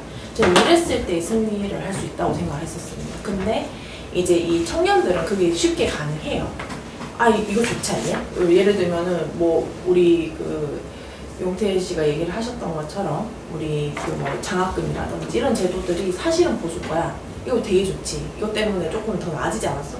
라는 그런 이제 대중적인 언어로 또 우리가 무엇을 정말 필요한지 그런 것들을 하는데 사실 청년이 아니었던 후보들은 굉장히 이제 뭐 반문재인 아니면 반 그거 아니면 뭐 진영 논리 뭐 아니면 저놈들은 다 없애버려야 된다 뭐 이런 식으로 했다 보니까는 굉장히 대중성과 결이 달랐고 거리가 멀었고 그러니까 이분들이 갖고 있었던 이 가장 장점들이 사실 이번 선거에 전혀 비춰지지가 않았어요. 그리고 무엇보다 뼈가 아팠던 것은 사실 뭐 이제 여러 신문에도 나왔습니다만 청년 후보들이 훨씬 더 수도권에서 높은 지지율을 받았거든요. 높은 득표를 받았던 이유조차도 사실 이 기성 이 보수 정당에 대한 반감이 누적이 되어 있고 이것을 갖다가 유일하게 해법들이 그나마 찾아낸 것들이 보수 진영을 투표를 할 준비가 되어 있던 사람은 사실 다음 세대였거든요. 그리고 이분들이 가장 잘할 수 있는 이 대중적인 거, 그 안에서 보수를 녹여서 대중들이 좋아할 만한 가치로 만들어내는 그 작업을 중앙당은 할 수가 없던 상황이었고, 저도 이제 솔직히 거의 한 3월 말쯤에 이제 합류를 하게 돼서 굉장히 그런 지점들이 조금 많이 아쉬웠어요. 그래서 이 앞으로 이제 지역에서도 훨씬 더 큰 역할을 하실 거지만 이제 막 보수의 가치 얼마나 좋은지도 좋지만 이분들 자체가 굉장히 지역에서도 사랑받을 수 있는 캐릭터들이거든요. 제가 얼마 보진 않았지만 그래서 이 사람 자체가 하나의 보수적인 가치로 이 사람의 자체가 하나의 대중적인 그 지역 안에서의 굉장히 인기 있는 정치인으로 이제 성장할 수 있는 그 토대를 마련을 해줘야 되는데 사실 지금 민주당도 굉장히 그게 어려울 거예요. 청년 정치인들한테. 근데 이제 이 보수 정당은 더더욱 어렵거든요. 그러니까 그런 지점들을 만약에 사실 이번 돌아오는 대선이 바로 지방선거와 연계가 되어 있기 때문에 지방에서부터 지방선거 때 이제 많은 후보들이 또 청년 좋은 후보들로 이제 배출되기 위해서라도 사실 지금부터 준비해도 저는 이른 준비가 아니라고 생각하기 때문에 장기적인 전략 안에서도 반드시 이 대중성, 그러니까 인기 영합성과 별개에 되어 있는 보수 가치의 대중화는 굉장히 이제 중요하지 않을까라는 그런 생각. 사실 저는 보수가 너무 위축이 됐다고 생각을 해요. 그러니까 사실 보수는 가장 큰 이 우리나라의 가장 큰 산물은 이 나라를 발전을 시켰다는 거였습니다. 근데 이게 단순히 자꾸 보수 정당 지지자 스스로도 경제 발전만 시켰다고 착각을 하고 있어요. 근데 제가 이제 모 신문사에 칼럼을 내기도 했습니다만 이제 특히나 이제 탄핵 직후에 이제 이 워낙 그 정치적으로도 쪼그라들고 워낙 이 반 사회 집단처럼 이제 위축이 되다 보니까 그 반작용으로 여기서 뭘 했냐면 이 진보 진영과 그 다음에 이 사회가 진일보했던 이 차이를 구별을 못했던 것 같아요. 그래서 이 사회는 계속 발전을 해왔는데 뭐 민주주의, 법, 인권, 남북 평화, 뭐 문화, 사회 안전망 이 모든 것들은 사실 첫 화두는 민주 진영에서 던졌을지라도 이것을 법 제도 안으로, 사회 제도 안으로 그리고 굉장히 안착시키면서 이제 만들어 왔던, 완성시켰던 곳은 철저하게 보수 정권이었거든요. 사실은 제가 뭐 호남 정당에서도 많이 배웠지만 거기에서는 늘 얘기를 하셨던 게 뭐냐면 박정희 대통령의 노태우 그 정권의 남북 합의서가 없었다면 절대로 이제 그 호남 정권에서의 그 비약적인 이 남북 평화 발전은 불가능했다고 스스로들을 인정을 해요. 그러니까 이 모든 가치들이 사실은 어떻게 보면 사회를 발전시키고 이거를 같이 했던 게 보수 정당이고 사실 거기에 대해 굉장히 뿌듯해야 되는데 민주당이 싫고 문재인 대통령이 싫고 그다음 어떤 진보라는 그 뭐 태그 하나 다른 이 모든 사람이 싫다 보니까 그 사람들이 얘기하는 가치들을 다 반대를 해버렸던 3년이었거든요. 그러다 보니 사회가 사실 이 자연스럽고 우리나라 국격이 이렇게 올라간 것에 대한 기여가 절대적인 이 보수 정당이 마치 사회 발전을 저해하거나 반대를 하거나 그러니까 바로 하는 얘기가 너네 70년대 정당 아니냐 라고 바로 얘기를 하거든요. 그래서 저는 이 보수 정당 안에 스스로들의 산물에 대해서 자부심을 가질 필요가 있고 가치 확장이 그러니까 이 보수가 이제 뭐 자탄이 된다가 아니라 이 보수 정당 안에 지켰던 그 산물들이 얼마나 풍부한지를 대중들한테도 설득을 시키고 스스로의 지지자들에게도 굉장히 자부심을 느끼게 할 필요가 있고 또 우리가 가졌던 좋은 지도자들이 잊혀진 지도자가 많죠. 왜 노태우 대통령이라든지 이제 김영삼 대통령도 굉장히 IMF라든지 뭐 이런 군사 전두환 친구 뭐 이런 느낌 때문에 그분들을 굉장히 저평가받고 있지만 그분들 저는 개인적으로는 어떤 민주주의 완성은 노태우 대통령이 시켰다라고 생각할 정도로 그분은 처음으로 이제 문민정부를 탄생시켰던 분이고 또 역사 정리라든지 사실 친일파 뭐 정당이니 뭐 민주당에서 하는 그런 참 저급한 이런 프레임 논란들은 조선 총독부를 폭파시킨 거는 김영삼 대통령 아닙니까? 그런 것들을 갖다가 이제 사실 했던 것들은 이 보수 정당의 지도자들이었는데 이런 분들에 대해서 평가가 없이 그냥 뭐 박정희 대통령 한 분, 뭐 한 분 이런 거 그 외에는 다 싫고 다 적이고 뭐 순혈주의가 이미 순혈이 아님에도 불구하고 순혈주의자처럼 행동을 하는 게 굉장히 배척되어 보이고 굉장히 갇혀있게 보이고, 그렇다면 아까 말씀드렸던 대중적인 거나 이 대중들이나 국민들이 동의할 수 있는 정당이 되게 어렵다. 그래서 그것을 빨리 깨버리고 우리가 굉장히 풍부한 그리고 유산이 있는 정당인 거를 빨리 보여드려야 된다라고 생각합니다. 그 기득권을 지키기에 급급했다는 비판이라고 말씀하셨잖아요. 보수 정당은 원래 기득권을 지키는 정당이 맞습니다. 그거는 부인할 수 없어요. 기득권이라는 의미는 말 그대로 이미 취득한 권리라고 하는 건데, 예컨대 내가 입은 옷부터 내 핸드폰, 내가 사는 집 전부 나의 기득권입니다. 근데 그것을 어떻게 잘 지켜주면서도 사회를 진일보하게 할 것인지, 그걸 지키면서도 어떻게 해야 우리가 고루 잘 살 수 있는 나라를 만들 것인지를 고민해야 되는 게 보수 정당이지. 그래서 기득권이라는 것을 버리고 나서 보수 정당을 이야기를 절대 할 수 없고요. 그래서 기득권을 지킨다는 비판은 오히려 적절치 못한 비판이라고 생각을 하고, 예컨대 우리가 기득권을 다 뺏어서 인위적인 평등을 이루자라고 하는 것이 사실 공산주의의 이념이라고 그러면 철저하게 막아야죠. 우리는 더더욱 기득권을 잘 지켜주면서도 사회를 진일보하게 만드는 것이 이 보수 정당의 역할이라고 볼 수가 있고요. 다만 영국에 있는 보수당, 말 그대로 보이는 보수당입니다. 보수당이야말로 기득권을 지켰던 정당이고 지금도 기득권을 대변하는 정당인데 200년 이상 살아남을 수 있고 그들이 국정 운영에 적합한 당이라는 평가를 받을 수 있는 제일 큰 이유는 그 기득권에 대한 영민한 양보가 있었기 때문이거든요. 단순히 그냥 소유권 절대주의로 비춰져서 내 소유권 절대 포기하지 않고 그런 의미에서 정부는 무조건 작아져야 돼 라고 주장하는 건 그건 사실 소유권 절대주의에 불과한 것이고, 다만 우리 보수정당은 21세기 대한민국에 처한 보수정당은 기득권을 영민하게 양보하면서 각자가 가진 기득권들을 영민하게 양보하면서 사회를 더 나아가게 하고, 그런 와중에 부작용 없이 급격한 어떤 사회의 혼동을 초래하지 않고도 계속 우리가 이 대한민국에서 살기 좋은 나라 만들어가는 것이 보수당의 역할이기 때문에 저는 기득권을 지킨다는 것이 보수당의 그 어떤 비판 지점이다라고 하는 것은 동의할 수 없고요. 네, 뭐 그런 점에서 우리 보수당이 오히려 지금 더 필요한 상황이 아닐까 저는 그렇게 보고 있습니다. 가치는 뭐 이런 거 아니겠습니까? 자유와 책임, 그리고 자유민주주의와 시장경제의 가치가 우선되는 자들이 주도적으로 하는 평화통일을 지향하는 것, 또 헌신과 노블리스 오블리주를 하는 것, 또 공정과 정의를 지키는 것, 뭐 이런 것들이 큰 틀에서의 어떤 우리나라에서의 이 보수를 의미할 텐데요. 우리 미래통합당이 이렇게 국민들로부터 버림받다시피 철저히 외면당했던 이유는 이 가치를 지키지 않았기 때문이에요.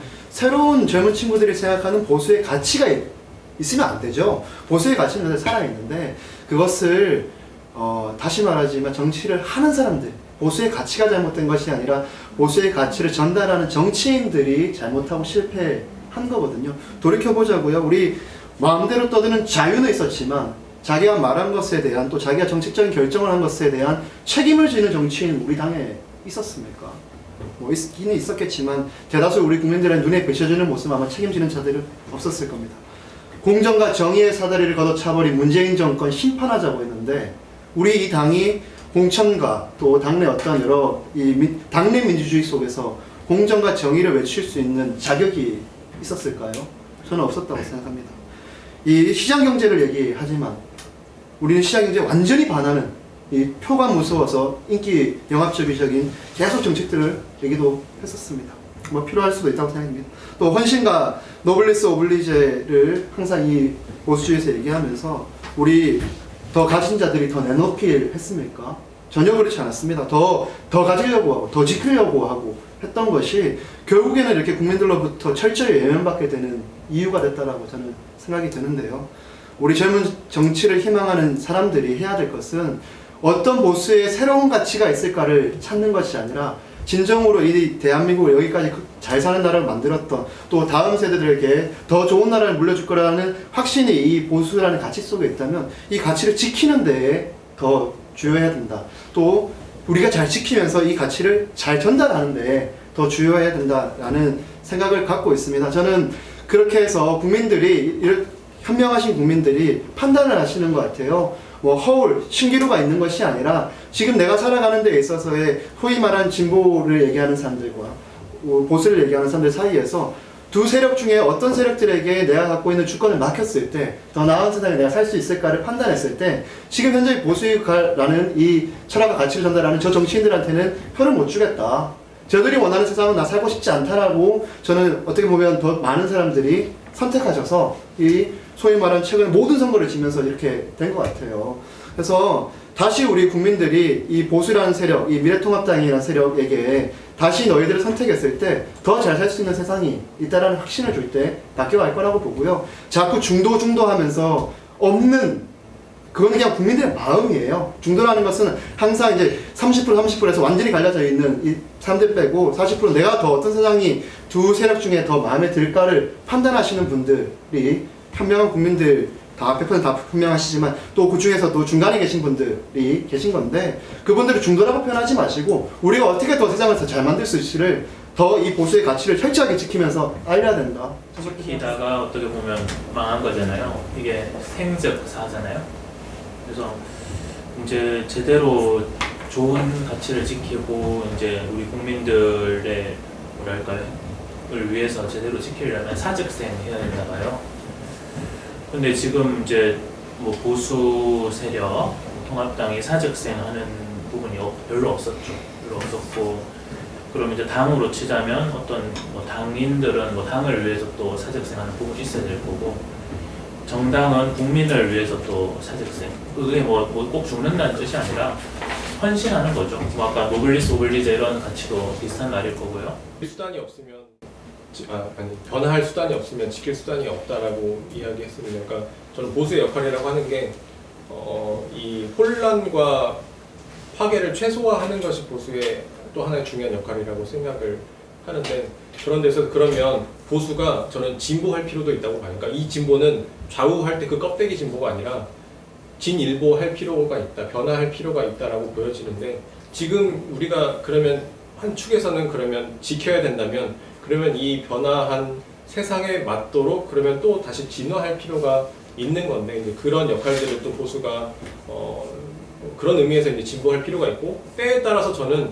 좀 더 빠르게 변화하는 것이 혼란을 최소화하는 길이라면 더 빠르게 변화해야 된다라고 봐요. 그게 저는 우리가 보수를 지금 현실에 맞게끔 그렇게 해석하는 게 맞지, 지킨다라고만 해석하는 것은 굉장히 좁은 해석일 수도 있겠다라고 생각을 하고요. 그러면 우리가 어떤 가치를 가지고 있냐라고 보면 저는 뭐 여러 가지 이야기할 수 있겠지만은 크게 두 가지라고 생각합니다. 하나는 보편성이라고 생각을 하는데, 우리가 지키려고 하는 것, 그리고 이제 우리가 이 세상을 리드하려고 하는 것, 이게 뭘 그럼 우리가 지키려고 하는 것이냐라고 보면, 흔히 이제 사람들이 누구나 공감하고 동감할 수 있는, 그리고 이 삶의 현장에 다 녹아 있는 것들, 좀 더 크게 보자면 이 전 세계 문명의 흐름, 이런 것과 저는 같이 가야 된다라고 봅니다. 그 흐름 안에서 그 흐름에 우리가 잘 맞춰갈 수 있도록, 그 글로벌 스탠다드에 맞춰가도록, 혹은 우리가 그 글로벌 스탠다드를 주도할 수 있도록, 그 안에서 이제 그런 보수 역할도 있다라고 보고, 또 다른 하나는 저는 공화라고 보는데, 이 진보와 보수를 물리적, 그냥 이것도 기계적으로 나눠보면, 이 공동체라는 땅 위에서 진보는 평화라는 화살표를 그리고, 평등이라는 화살표를 그리고 있고,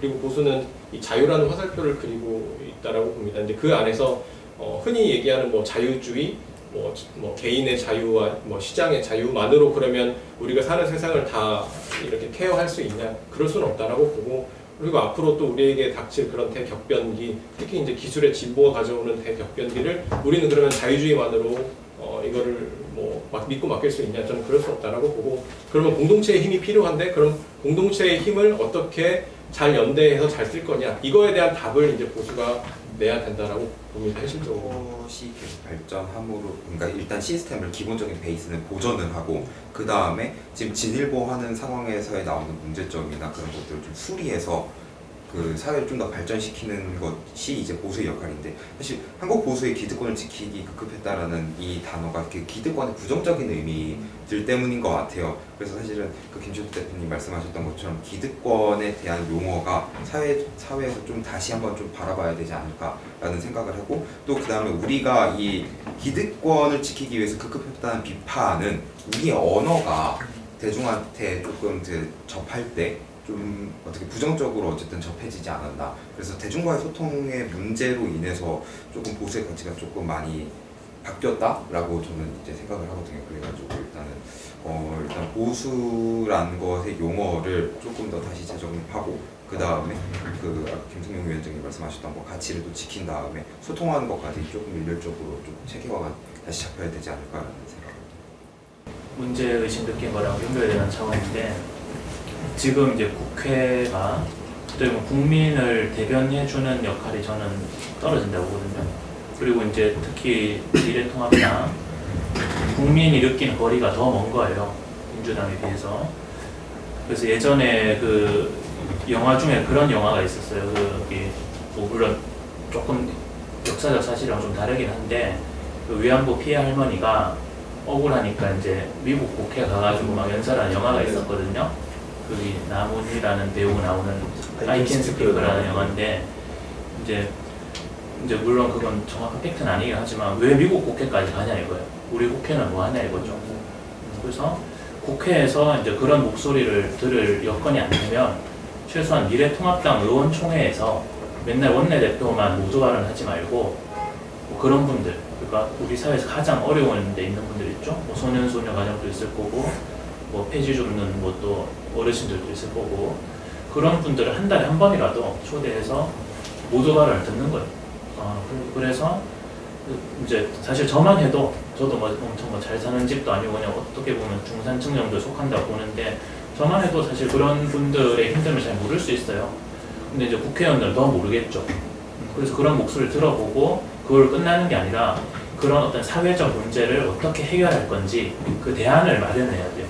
그래서 이제 뭐 상임정국위원회 이런 것도 이제 당헌당규에 보면 원래 2주에 한 번씩 열게 돼 있거든요. 근데 그렇게 안 해요. 그렇게 안 하고 막 당헌당규 개정하고 이럴 때만 하는데, 그런 걸 뭐 한 달에 한 번이든 뭐 해가지고 그런 사회적 문제를 어떻게 해결할 수 있을지 그 아이디어를, 뭐 청년들이 주로 잘 낼 것 같은데 그런 아이디어 공모 대회를 하는 거예요. 그거를 이제 법적으로 바꿀 수 있는 부분이 있겠죠. 제도적으로. 그건 국회의원들이 하면 되는 거고, 그다음 그런 문제를 해결할 수 있는 솔루션들이 여러 개가 있을 거거든요. 그래서 그런 대회를 미래통합당에서 하는 거예요. 그럼 청년들이 각자 아이디어를 가져서 발표를 하겠죠. 그게 여러 가지 뭐 소셜 벤처를 만들어서 할 수도 있을 거고, 뭐 봉사로서 해결할 수도 있을 거고, 어떤 시장에서 해결할 수 있는 방법도 있을 거예요. 그럼 그런 아이디어를 제대로 내는 팀한테 그 통합당이 그런 뭐 상임정국이 됐든 의총회에서 됐든 하여튼 제대로 심사를 해서 투자를 하는 거예요. 그 투자를 뭘로 하느냐? 아까 제가 노블리스 얘기를 했는데 기부당비로 하는 거예요. 그러니까 기부당비라는 제도를 신설을 해서 뭐 이제 당원들이 지금 책임당원 한 30만 된다 하거든요. 자발적으로 그런 우리 사회 가장 그늘진 곳에 있는 분들을 위해서 솔루션 그 시드머니죠. 기부하라 하면 저만 해도 한 몇만 원 한 달에 할 그 생각이 있거든요. 그런 것만 모아도 꽤 돼요, 돈이. 그런 그러니까 한마디로 미래통합당 당원이다. 지금 어디 가서 이제 그런 말을 막 자랑스럽게 할 만한 당원이 많지는 않다고 봐요. 지금 상황에서. 네, 많지 않겠죠. 오히려 그 블랙리스트 피해도 있고 이래서 숨기는 경우도 많아요. 네.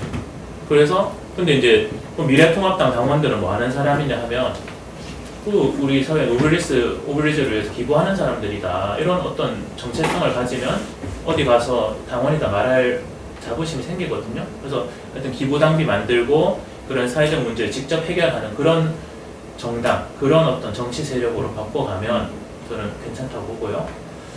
그 다음에 그 한계가 이제 뭐랄까, 지금 이제 청년층이 가장 거리를 멀게 느끼는 거예요. 이제 국민들 평균으로도 봤을 때 그렇고, 젊은 사람들한테 표가 많이 안 나오는 이유는 청년층이 봤을 때 가장 먼 집단인 거죠. 그래서 저는 이제 제가 예전에 예비 후보 때 공약했던 거기도 한데, 그 미래통합당 국회의원은 국민 중임금을 받자. 예, 뭐 예를 들어서 뭐 시의원은 그 시의 평균 GRDP 받고 뭐 이런 식으로 하는 거예요. 그러면 시장이든 시의원이든 이런 사람들이 시정을 잘 해서 지역 GDP가 오르면 자기들 월급 오르니까 좋잖아요. 그리고 요새처럼 문정권처럼 정책 못해가지고 경제 망하면 대통령이랑 국회의원 월급 다 같이 깎여야 되는 거예요. 그러면 이상한 경제정책 못할 거예요.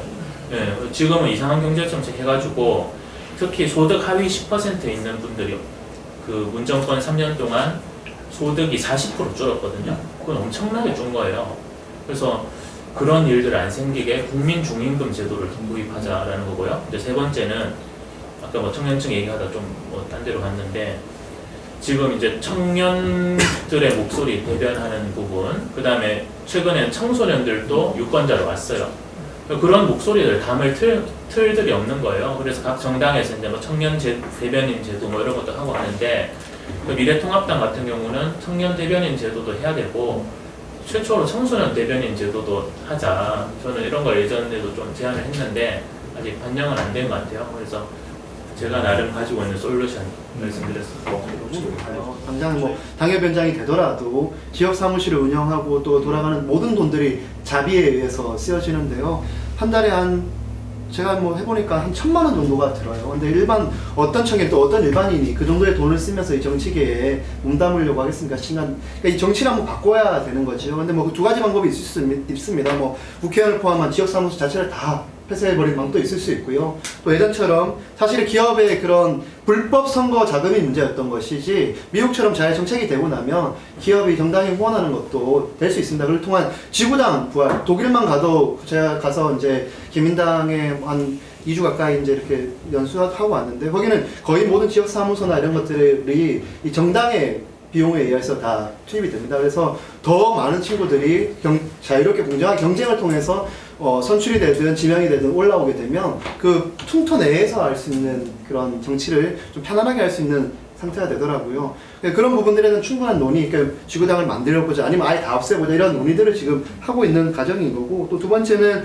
피선거권 하향, 예를 들면 지금 대통령 같은 경우에 만 40세 이하로 되어 있죠. 그것도 없애자. 그래서 국회의원도 만 25세, 26세 이렇게 되어 있을 텐데요. 그것도 없애자. 이렇게 좀 하향해서 국민 성인 누구나 이렇게 어떤 선출직에 도전할 수 있는 것들을 바꿔보자 이런 논의들도 좀 하고 있고, 또 이제 정당으로 들어가게 되면 뭐 공천 시스템, 항상 뭐 어떤 권력자들이 이 항상 얘기하던 지금 간택하듯이 찍어서 주고 하던 이런 공천들을 최대한 줄이고 넓은 의미의 최대한의 오픈 프라이머리를 보장하는 어떤 형태의 그런 공천 시스템을 확보하는 것. 또 지금 현재는 비상시국입니다. 그래서 사실은 전 자꾸 청년 얘기가 이 비상시국이니까 지금 필요한 내용이지, 궁극적으로는 예전에 영화계에 스크린 커터가 있다가 지금은 이제 없어도 충분히 한국 이 영화가 잘 통하고 있잖아요. 이게 자유로운 시기가 올 거라고 봐요. 그때까지 이 가도기 시기 내에서의 특히 우리 미래통합당, 꼰대정당이라고 들리고 있는 정당을 개혁하기 위해서 청년 부분에 대한 어떠한 좀 이런 베네핏이 있어야 될 것 같은데요. 이점이 또 있어야 될 것 같은데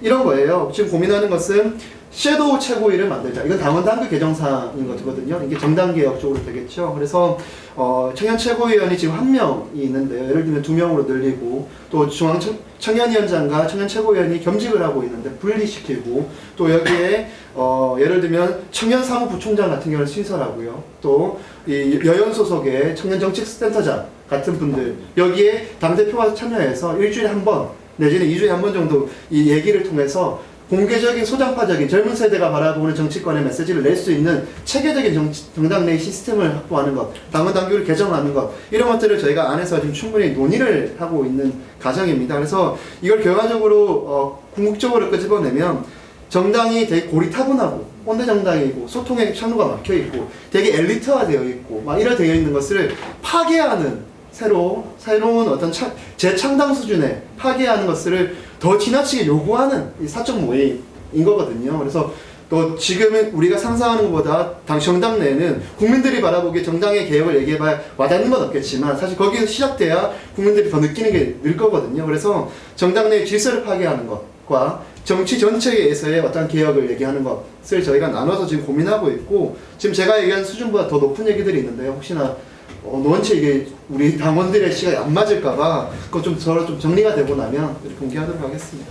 사람이다 보니까 사실 정당 자체에 대한 뭐 이미지 메이킹 뭐 이런 얘기를 많이 하잖아요. 근데 그러니까 굉장히 너무 좀 약간 허상이라고 생각하는 게 뭐 가치 정립 등등등 뭐 이런 것들이 되게 현실적이지 않은 얘기들 한다라고 하지만 그게 아니라 사실 지금 대중의 감정적인 거 그리고 대중들이 갖고 있는 이 우리 당을 바라보는 이 시선 자체가 우리가 가치 정립을 못했던 그 부분과 엇나가 있기 때문에 그냥 저런 정당하고 그 규정을 했단 말이죠. 그러니까 단순히 뭐 핑크색, 빨간색이 핑크색이 됐다고 훨씬 더 사랑스러워졌느냐 그가 아니었거든요. 그래서 이 이미지를 갖다가 단순히 시각적으로 보이는 게 아니라 예를 들면 저는 김종인 뭐 우리 비대위원장께서 이제 박근혜 그 전 대통령이 갇혀있던 보수적인 이미지를 경제민주화라는 단어를 이제 붙여서 확장을 시켜주셨단 말이죠. 거기에서 저는 굉장히 시대적인 인사이트가 있으셨다고 생각합니다.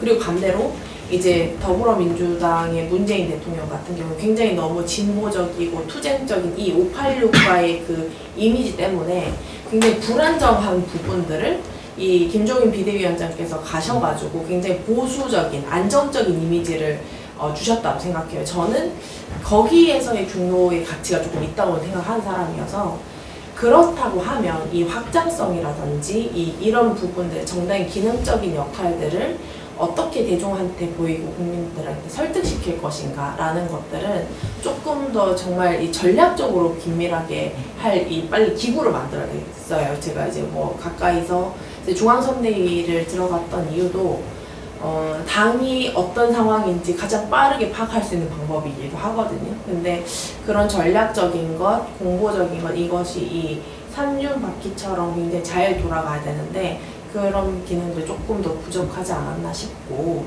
또 한 가지 더는 미디어 환경은 정말 다시 재정립해야 된다고 생각합니다. 왜냐면 뭐 우리 당 차원에서 이제 보수 유튜버를 굉장히 공격하고 있지 않습니까? 근데 저는 제가 다른 언론인께 이제 인터뷰를 할 때 그럼 당이 정말 못난 짓인 거예요. 무슨 얘기냐면 그 보수 유튜버는 개인이고 개인들이 만든 컨텐츠인데 그들이 얘기하는 것에 대한 당 차원에서 기준이 없었어요. 이분들을 어느 정도 홍보로 참고로 활용을 해야 될지 이제 뭐 팬들과의 소통처럼 그런 걸 할지 이 당 자체의 공보나 홍보에 대한 기준이 없는 상태에서 마치 선거가 망하고 나니까 보수 유튜브 타령을 한다. 이거는 사실 그분들 당 대표인가요? 당 전략위원장인가요? 그거 아니잖아요. 당이 공적인 어떤 권한이 없는 사람들에게 이 당의 실패를 전부 정화하는 것은 매우 매우 이제 당이 부끄럽고 약간 이게 쪽팔린 짓인데요. 그거랑은 좀 별개로 그분들은 그분들 자체의 어떤 언어적인 거나 그 정화를 할 수 있게 그 다른 문화를 바꿀 수 있게 그들에게 맡겨주고 저희가 놀랐던 것은 이제 이 언론 환경이 약간 우리 보수 정당에 좀 친화적이지 않다고 생각하니 외면을 하거나 좀 도망가거나 하고 싶은 숙제를 하지 않는 느낌이었어요. 그래서 우리 말진 기자님들부터 시작해가지고 이제 계속 이제 언론인들과의 소통을 하면서 언론인들의 그 피드백을 받고 또 이제 그러면서 우리 또 좋은 잘 모르는 정치인들도 사실 뭐 몇 선이다 하지만 그분들이 다 대중적인 정치인이 되는 건 아니거든요. 그래서 그런 정치인들이 훨씬 더 언론인들과의 교감을 지속적으로 당 차원에서 전략적으로 하면서 이 언론 환경을 훨씬 좋게 만들어야 되고 그것이 저는 빨리 6개월 안에 반드시 이루어져야지 이 다음에 이제 정상화를 할 수 있지 않을까 그런 생각을 좀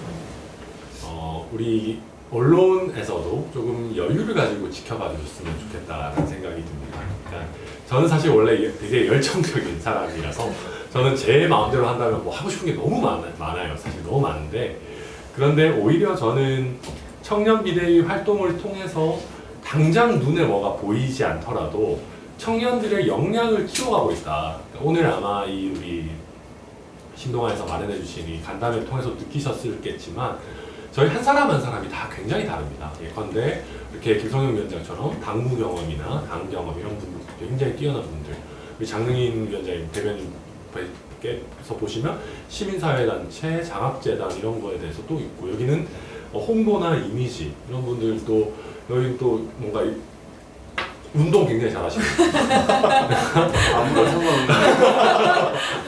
체력. 그리고 굉장히 또 젊은 우리 대학생들 다 이렇게 각자의 역할 또 파고죠. 얼마나 잘 똑똑해요. 그러니까 그런 식의 다양한 청년들이 지금 저희가 꾸준히 모여서 스터디를 하고 당에 나아갈 방향을 모여서 이야기한다라는 것 자체가 굉장히 고무적인 일이거든요. 근데 이렇게 저희가 다르기 때문에 단기간에 뭔가 눈에 보이는 성과가 확 나오기 어려울 수도 있습니다.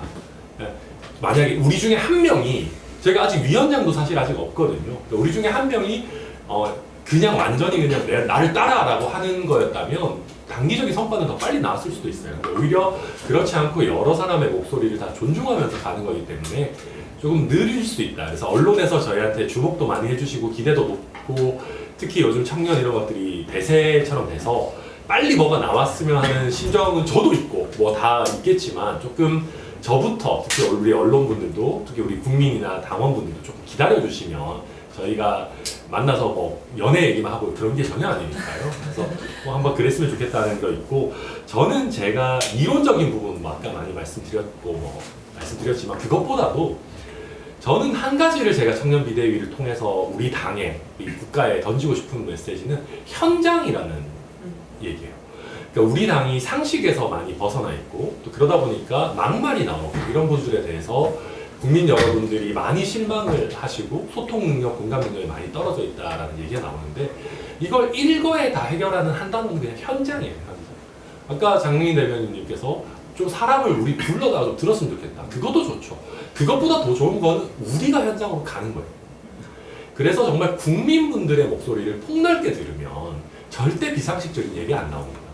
절대 현실이랑 동떨어진 이상한 얘기 안 나와요. 근데 우리가 그러면 왜 지금까지 그걸 못했냐면 사실 냉정한 얘기지만 소수의 우리 지지층 얘기를 사실 너무 많이 들었어요.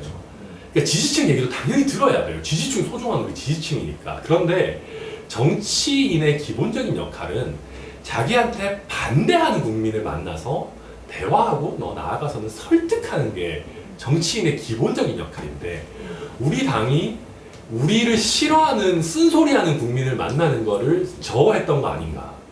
그걸 돌아보고 현장으로 가서 날것의 목소리를 들으면 그 날것의 목소리를 정말 저 거대 여당, 정부 여당에 맞서서 시원하게 지르면 저는 거기에 답이 있다고 생각합니다. 우리 야당이 여러 가지로 문재인 정부를 비판했잖아요. 근데 그거 다 필요 없고 제일 임팩트 있었던 게 뭐예요? 시장 상인한 분이 요즘 경기 어때요? 할 때 거지 같네.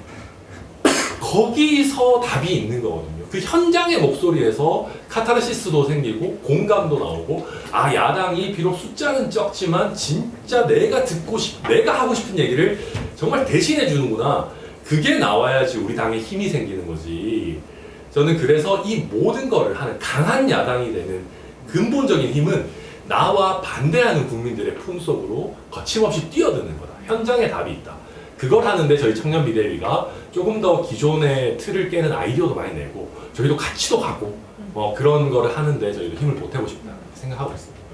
말씀하신 것처럼 이제 물론 당장 뭔가를 낼 수 있으면 참 좋겠지만은 이게 참 지리멸렬한 과정일 것 같습니다. 그러니까 또 보면 앞으로 우리가 함께 뭘 만들기도 해야겠지만 저는 또 이 각자 지역에서 또 아까 말씀하신 현장에서 그리고 뭐 각자 뭐 무슨 당직을 뭐 하나 맡고 있으면서 그 안에서 각자 또 저는 투쟁해 가야 되는 것 같아요. 그 저희가 바꿀 것이 한두 가지가 아니다 보니까 그렇게 바꿔가는 그런 과정 속에서 우리가 그런 작든 크든 그런 결과물들을 계속 만들어 가야 되는 것 같습니다. 네, 어떤 일을 했었냐면 청년들 나이대에 가장 잘하는 분들을 당직의 부위원장 말고 정위원장을 최대한 많이 안 치는 거였어요, 사실은. 그랬을 때 이제 저에 대한 뭐 비토도 엄청 낮죠, 사실은. 근데 이제 왜 그러냐면 제가 어떤 다른 인터뷰에서 얘기를 했지만 그 뭐 비상대책위원회는 최고위원회는 한 명이 할 수 있는 건 굉장히 상징적인 그냥 그거 뭐 이게 성비 뭐 나이 비율 이거 맞췄다는 것뿐이지 다른 건 절대로 젊어지지 않았다고 다들 확신할 겁니다. 근데 이제 사실 무슨 얘기냐면 권한 있는 당내 역할에 청년들이 그 책임감을 이 당 전체를 무겁게 들고 끌어간다는 그 책임감도 반드시 필요하고 반대로 그 역동적인 역량을 반드시 당도 이용해야 된다고 생각합니다. 근데 부위원장이나 무슨 위원이나 이런 것들 백날 해봤자 뭐 그 권한이 없기 때문에 사실은 굉장히 한계가 있죠. 그냥 어떤 의견을 전달하거나 그냥 보조적인 역할밖에 안 된다. 그랬을 때는 당연히 굉장히 이제 지금 수준과 전 똑같이 간다고 생각하고, 그래서 이제 유효한 그 어떤 그 집행을 하는 당직에 있어서는 적어도 한 반년 정도는 이제 청년 그 세대에 있는 이 당직들을 그 중에서 가장 또 뛰어난 역량을 갖고 있는 분들을 적극 활용을 해야 된다라고 생각을 하고요. 그 다음에 현장도 있지만은 저는 이 분들이 이 당은 지금 이 바다가 가장 산소가 많이 투입이 되기 위해서는 파도가 쳐야 됩니다. 파도. 근데 사실 보수 정당, 기득권 정당 이런 것들은 변하지 않으려고 하는 변화에 대한 거부감, 그 다음에 좋은 변화조차 거부하는 그런 모습에서 국민들이 사실은 굉장히 이제 외면을 했던 이유도 있다고 생각하는데, 사실 저희는 그 파도 같은 역할이었으면 좋겠어요. 그러니까 사실 저희한테 거부감도 왜 저래 막 이런 것도 있다고 생각을 하거든요. 그렇지만 이 표면을 국민들 속에서 표면을 이제 하고 굉장히 다이나믹성을 유입을 시키면서 쟤네 또 뭐 하는 거야 하면서 궁금하기도 하고, 그 다음에 아니 쟤네들은 저런 사람들도 만나봐? 아 어떤 모습이네? 이런 것들을 갖다가 저희가 하는 것들. 근데 무엇보다도 이 차원에서 당도 한번 믿어보고 지원을 적극적으로 해야 저희도 사실 더 많이 움직일 수 있기 때문에, 그런 것들은 저희도 이제 몇몇 분들은 이제 당이 기존과 또 너무 적대적이지 않게 가야 된다, 혹은 또 잘 융화해야 돼서 가야 된다라고 하지만 저는 청구를 하면서 가자. 이게 그냥 단순하게 우리가 뭐 자원봉사가 아니라 이런 것들이 저희가 이런 집단들이 몇 개만 더 생겨도 사실은 이 당은 더 훨씬 다이나믹해질 거거든요. 거기에서 저는 조금 더 이제 해답이 있지 않을까 그런 생각을 합니다. 궁극적으로는 우리가 바라는 바를 이루려면 궁극적으로는 이 당무와, 그러니까 당 구조 시스템을 바꿔야 되고 역할 재조정이 필요하다고 보는데, 당무와 정무를 나눠야 된다라고 봅니다. 지금은 당 대표에 굉장히 많은 권한이 있고, 그리고 원내에 계신 분들에게 굉장히 많은, 그러니까 사실 뭐 당 요직을 다 모든 이제 원내 분들이 다 가지고 계신 것인데, 근데 우리는 앞으로 이 오픈형 플랫폼이 돼야 된다고 봐요. 그러니까 원외에 계신 분들이든 뭐 국민 현장에 있는 누구든 와서 의견을 개진할 수 있고 소통이 될 수 있는 그런 구조를 만들어야 되는데, 그러려면 우리가 여의도 정치, 그 폐쇄 정치에서 벗어나려면 이 당무와 정무를 나눠야 되고, 이 정무의 역할은 원내 계신 분들이 충분히 더 잘할 수 있고, 또 뭐 입법의 역할, 또 이 현안에 대해서 처리하는 이런 역할들을 그분들이 하시면 되는 거고, 어찌 보면 이제 좀 더 국민 속으로, 이 현장 속으로 들어가는 이 일, 당무라는 이 일을 원외에 계신 분들, 그리고 아무튼 당 안팎을 둘러싼 굉장히 유능하고 준비된 사람들이 참 많고, 꼭 청년이 아니더라도 굉장히 많은데, 그 사람들의 역할, 롤을 분명히 줘야 된다라고 봐요. 그러기 위해서는 이걸 약간 뭐 이렇게 구조를 나눠서 역할을 할 수 있도록 하는 것이, 굳이 이제 우리 몫을 얼마 달라 아니면 몇 프로를 달라라고 하지 않더라도 그렇게 하다 보면 좀 더, 그러면 20대, 30대, 40대가 어떻게 다가가야 되는지, 뭐 그러면 현장에 어떻게 더 다가가야 되는지, 예를 들어 전라도에는 그럼 우리가 어떻게 다가가야 되는지, 이런 것들을 당무를 중심으로 생각을 하다 보면 저는 거기서 답이 나올 거라고 생각해요. 일단 지금 나오는 얘기들이 결국 당 구조, 즉 그러니까 당원 당규에 대한 이야기들인 것 같아요. 근데 사실은 이 당원 당규가 올드하긴 합니다. 확실히 이제 여당 때 당원 당규이고 야당과는 맞지 않은 당원 당규이거든요. 그러다 보니까 이것을 다시 돌아보고 확인을 해야 되는데, 특히 청년과 관련된 당원 당규 같은 경우들을 예로 들어보자고 하면은, 지금 가진 구조 같은 경우는 당내 청년들의 목소리가 제대로 반영되지 않았다라는 생각을 조금 많이 하긴 합니다. 그래가지고 요거 이렇게 당원 당규를 개정하거나 그럴 때에 대해서 청년들의 목소리가 많이 반영된 당원 당규를 조금 개정될 수 있도록 조금 청년 비대위 안에서 역할이 좀 되어야 되지 않을까라는 마지막 첨언을 조금 드리고 싶습니다. 뭐 당연히 저희가 할 수 있는 범위 내에서, 그러니까 어떤 규범적으로 할 수 있는 범위 내에서 비상 상황에 걸맞는 일들을 해야 될 것 같습니다. 첫 번째로는 왜 졌는지에 대해서 논의할 필요가 있을 것 같고, 그렇다면 그 반성을 바탕으로 어떻게 하면 우리가 수권 정당이 될 수 있는지를 생각을 해야 될 것 같고요.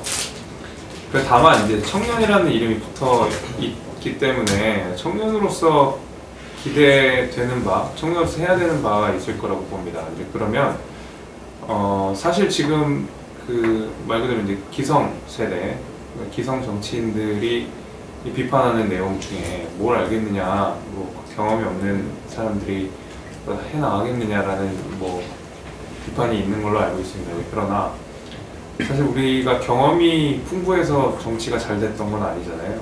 사실 지금 21세기 대한민국은 때로는 경험이 독인 경우들이 많이 생기고, 그런 면에 있어서 우리 청년 비대위는 말 그대로 어떤 이 가장 왕성하게 사회생활을 많이 하는 우리 세대, 그리고 나와 멀지 않은, 그러니까 나랑 문화적 공감대가 있는, 사회적 어떤 공감대가 있는 사람들과 소통할 수 있다는 어떤 장점을 가지고 적극적으로 우리 사회의 트렌드를 반영해서 이 비상시국에 대응하는 그런 일들을 해야 되지 않겠나 생각을 하고 있고요.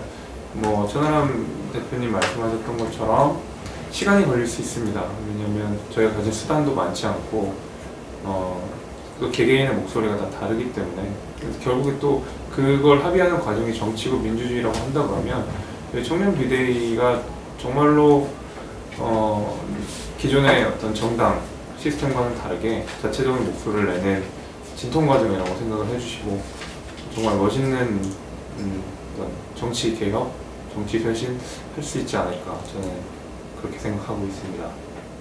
미래통합당은 대중과 소통할 수 있습니다. 그리고 대중과 훨씬 더 가까워질 수 있고, 그 역할을 제가 조금이나마 기여를 하고자 청년 비상대책위원들과 같이 만들어내 보겠습니다. 군림하는 정치에서 섬기는 정치가 되도록 역할을 담당하겠습니다. 미래를 준비하고 대비하는 역할을 하겠습니다. 그리고 그래서 저희가 미래통합당의 얼굴이 되겠습니다. 화이팅! 미래통합당 화이팅! 네, 미래통합당은 젊어질 수 있습니다. 어떻게? 뭐 어떻게 하는 거야? 21세기를 보수의 세기로 만들겠습니다. 미래통합당 화이팅! 저희가 미래통합당의 미래가 되겠습니다. 화이팅!